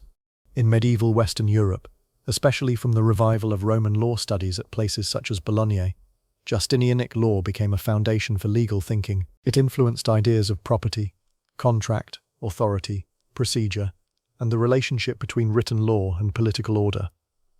Law is one of the least visible forms of imperial survival. A statue can be broken, a palace can burn, a battlefield can be forgotten, but a legal concept can move silently from manuscript to classroom, from classroom to court, from court to kingdom, from kingdom to modern code. When later lawyers studied Roman law, they were not simply studying dead words. They were hearing the long echo of a state that believed law could hold society together across time. Justinian wanted to gather the legal memory of Rome into order. In doing so, he gave later centuries a way to think with Rome long after emperors no longer ruled from Constantinople. The empire's religious legacy was even more living. Byzantium shaped Eastern Orthodox Christianity in ways that remain visible today. Its liturgy, theology, iconography, monastic traditions, church architecture, hymnography, and spiritual vocabulary spread through the Balkans, the Slavic world, the Eastern Mediterranean, and beyond. The Byzantine Church was not merely a department of the state, though emperors often involved themselves deeply in church affairs. It was a vast spiritual world of bishops, monks, priests, theologians, laypeople, pilgrims, relics, icons, feasts, fasts, processions, chants, and sacred spaces. In Byzantine worship, beauty was not incidental. It was theological. Light, sound, incense, image, movement, and architecture worked together to draw the worshipper into a sense of heavenly order. A church interior could become a map of salvation: Christ in the dome, the Virgin in the apse, saints along the walls, the liturgy moving through time as if joining earth to eternity. This vision traveled far beyond the empire's political borders. When the rulers of Rus adopted Christianity from the Byzantine world in the late 10th century, they entered not only a faith, but a cultural and liturgical universe. The famous tradition of envoys being overwhelmed by worship in Hagia Sophia may be shaped by literary memory, but it captures something true about Byzantine religious power. The empire knew how to make beauty persuasive. It knew how to make heaven seem near. Through Orthodox Christianity, Byzantine forms lived on in Kiev, Novgorod, Moscow, Bulgaria, Serbia, Romania, Georgia, Mount Athos, and many other places. Icons painted centuries later could still carry Byzantine visual DNA. Churches built far from Constantinople could still echo its domes, its spatial symbolism, its liturgical imagination. Chants sung in languages other than Greek could still move within rhythms shaped by Byzantine worship. A state had fallen, but a way of praying endured. Icons are among the most intimate parts of this legacy. To the Byzantine mind, after the victory of icon veneration, the icon was not merely religious art. It was a window, not worshipped as God, but honored as a holy image that directed devotion toward the person represented. The icon brought theology into the home. It allowed the sacred face to meet the human face. In times of war, plague, exile, and personal grief, icons offered presence. The face of Christ Pantocrator, the Virgin Hodegetria, saints with solemn eyes, martyrs holding crosses, angels standing in stillness. These images carried Byzantine spirituality into the most private rooms of life. A soldier might pray before an icon before leaving for campaign. A mother might light a lamp before the Virgin. A monk might kiss an icon before beginning the night office. an emperor might process with an icon during siege. Through icons, Byzantium made memory visible. Its art was not naturalistic in the modern sense, but it was not primitive. It was disciplined.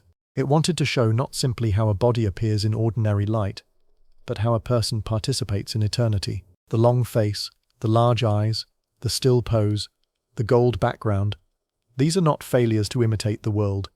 They are refusals to reduce holiness to ordinary appearance. Byzantine art asks the viewer to slow down, to be looked at, to stand in silence. In that sense, it belongs naturally to our sleep history tonight. It is art that does not shout, it gazes. Architecture formed another deep legacy. The dome of Hagia Sophia changed the imagination of sacred space. Built in the 6th century under Justinian, it was neither a simple basilica nor a simple centralized building, but an astonishing fusion of engineering, light, and symbolism. Its dome seemed to float because of the way light entered at its base. Ancient observers felt its wonder. Later builders studied it, imitated it, responded to it, and competed with it. After 1453, Hagia Sophia became an Ottoman imperial mosque, and its architectural presence influenced the development of Ottoman mosque architecture. The great Ottoman architect Sinan, working in the 16th century, engaged deeply with the problem and inspiration of domed space, and Hagia Sophia stood as a challenge and a model within the city. Thus, Byzantine architecture did not end with conquest. It entered the architecture of its conquerors. This is one of history's quiet ironies. A conquered monument can teach the conqueror how to build. The city itself became a layered inheritance. Ottoman Istanbul did not erase Byzantine Constantinople entirely. It adapted, repaired, converted, rebuilt, and reimagined it. Churches became mosques. Cisterns continued to exist under streets and courtyards. Walls still marked the ancient perimeter. Columns and stones were reused. Old routes shaped new neighborhoods. The hippodrome became at Medina, the Ottoman horse square, while ancient monuments, such as the Egyptian obelisk and the serpent column, remained standing in altered context. The land walls continued to define the western edge of the old city. The Valens aqueduct still crossed the urban landscape. The underground basilica cistern preserved the memory of Byzantine water engineering in a dark forest of columns. A person walking through Istanbul today moves through many times at once: Roman, Byzantine, Ottoman, modern Turkish. The stones do not belong to only one century. They carry all of them. This is why Constantinople, or Istanbul, has such emotional depth. It is not merely a city that changed names. It is a city where empires have layered themselves upon the same hills, the same waters, the same winds. The Bosphorus has no single history. It reflects every history that has stood beside it. Another Byzantine legacy lies in manuscripts and learning. Byzantine scholars preserved, studied, and transmitted ancient Greek literature, philosophy, science, medicine, rhetoric, and history. They did not preserve everything. Many works were lost. Some were neglected. Some survived only in fragments. But without Byzantine manuscript culture, our knowledge of ancient Greek literature would be much poorer.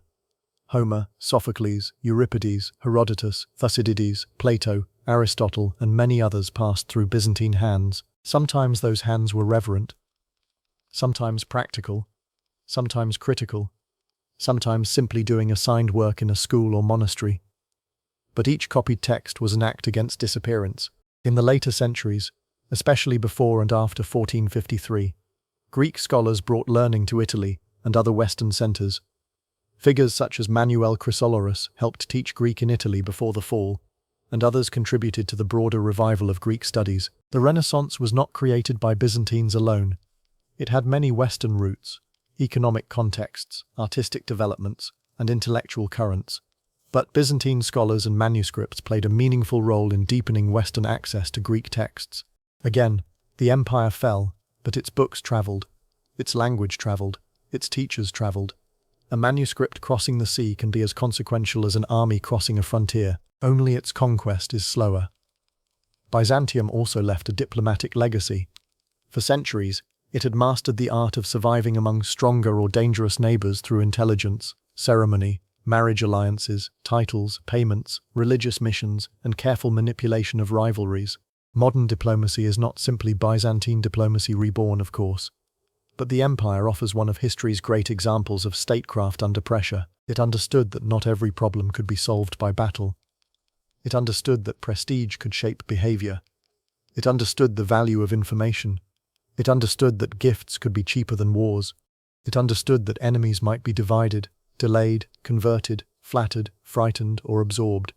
The word Byzantine in modern English sometimes carries a negative meaning: complicated, secretive, excessively intricate. This is unfair if used only as an insult. Byzantine politics could certainly be complex and dangerous. But complexity was also survival. A state surrounded by Persians, Arabs, Bulgars, Rus, Pechenegs, Normans, Seljuks, Crusaders, Serbs, Venetians, Genoese, and Ottomans had to learn subtlety or die much sooner.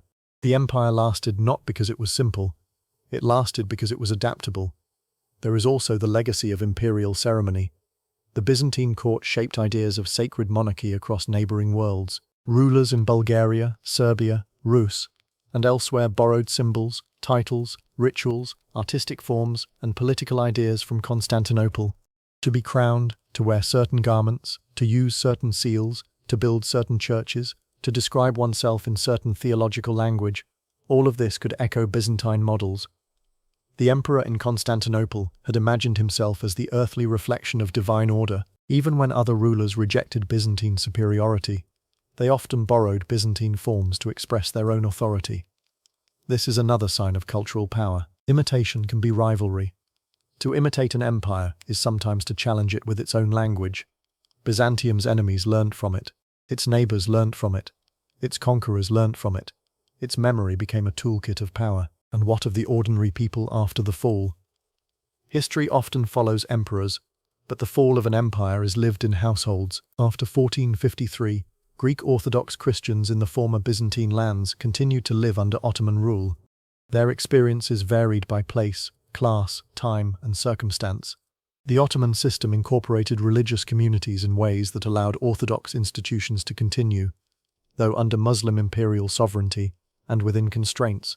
The Patriarch of Constantinople gained a recognized role as a leader of the Orthodox Christian community.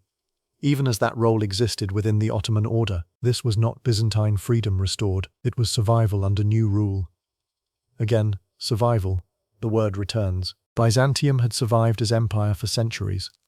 After 1453, many of its people survived as communities, churches, families, and memories. They kept feasts, they baptized children, they married, they buried the dead, they told stories of the old empire, they preserved icons, they argued about theology, they learnt new languages for trade and administration while keeping old liturgical forms. They lived inside history's aftermath. For them, the fall was not the end of life, it was the beginning of a different life under changed power. The Morea fell in 1460, Trebizond fell in 1461. These later falls mattered. They remind us that 1453 ended Constantinople's imperial role, but not every Byzantine successor immediately disappeared that same day.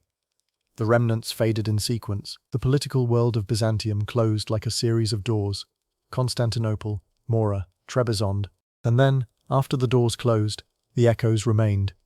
Perhaps the most haunting Byzantine legacy is the idea of a lost city, a city that was once impossibly rich, a city that guarded the passage between worlds, a city whose churches shone with gold, a city that called itself Rome long after Rome on the Tiber had become something else, a city that fell twice in catastrophe, first to Latin Crusaders in 1204, then to the Ottomans in 1453, a city mourned, claimed, reimagined and renamed.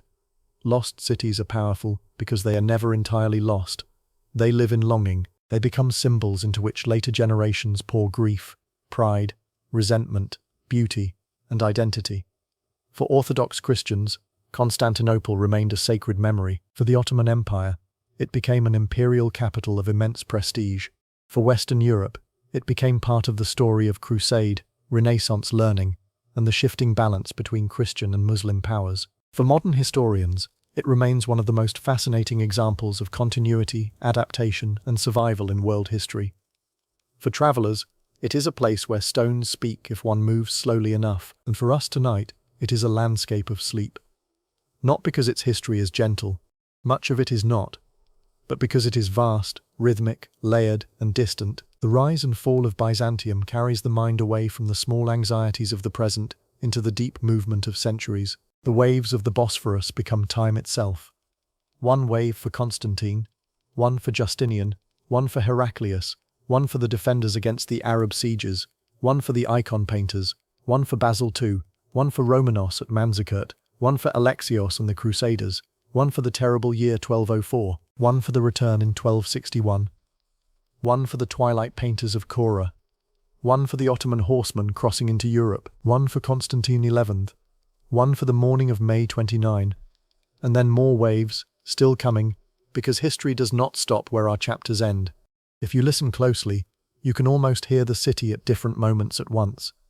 The hammering of Constantine's builders, the chants beneath Justinian's dome, the roar of the hippodrome, one for the return in 1261, one for the twilight painters of Cora, one for the Ottoman horsemen crossing into Europe, one for Constantine XI, one for the morning of May 29, and then more waves, still coming, because history does not stop where our chapters end.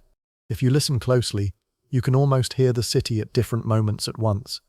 The hammering of Constantine's builders, the chants beneath Justinian's dome, the roar of the hippodrome, everything changes.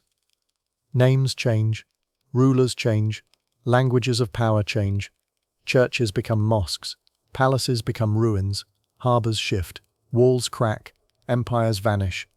And yet, something remains, a melody, a law, a painted face, a dome, a story, a city by the water. This is why Byzantium still matters. Not because it was perfect. It was never perfect. It could be cruel, hierarchical, suspicious, violent, and divided. Its court could blind rivals. Its emperors could oppress. Its religious controversies could wound communities. Its politics could be ruthless. Its diplomacy could be manipulative. Its wars could devastate. We do not need to romanticize it in order to feel its grandeur. True history is more restful when it is honest.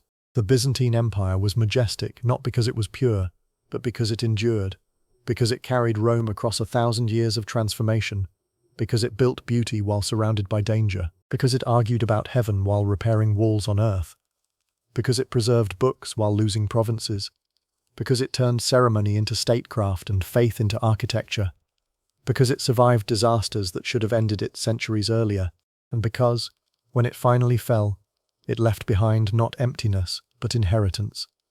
Let us return now, gently, to the Bosphorus. The night is deep, the city is quiet. No siege engines stand before the walls. No court official hurries with sealed documents. No chariot faction shouts from the hippodrome. Only water, only the soft movement of waves against stone. On one shore, Europe, on the other, Asia. Above, the same stars that watched Constantine choose his city, the same stars that watched Justinian's builders raise a dome, the same stars that watched Arab fleets burn in the night, the same stars that watched Latin crusaders enter with swords, the same stars that watched Michael VIII return, the same stars that watched Mehmed's cannons flash before the walls. Stars are patient witnesses. They make human empires seem brief, and yet they make human longing seem precious. For what is an empire, after all, but a vast attempt to resist forgetting? A wall says, remember that we were here. A law says, remember how we ordered life. A church says, remember what we believed. A manuscript says, remember these words. A coin says, remember this face, this title, this claim. A city says, remember all of us together. Byzantium said all of these things, and in many ways we still remember. Now let that remembrance become soft. Let the names drift apart. Constantine, Theodora, Justinian, Heraclius, Leo, Basil, Romanos, Alexios, Manuel, Michael, Constantine again. Let them become less like dates and more like lanterns receding along a dark road, one by one, farther and farther, until only a warm glow remains. The walls fade into shadow. The dome fades into moonlight. The harbour becomes silver. The chain across the Golden Horn sinks into dream. The manuscripts close. The icons watch in silence. The empire sleeps. And now, perhaps, so can you.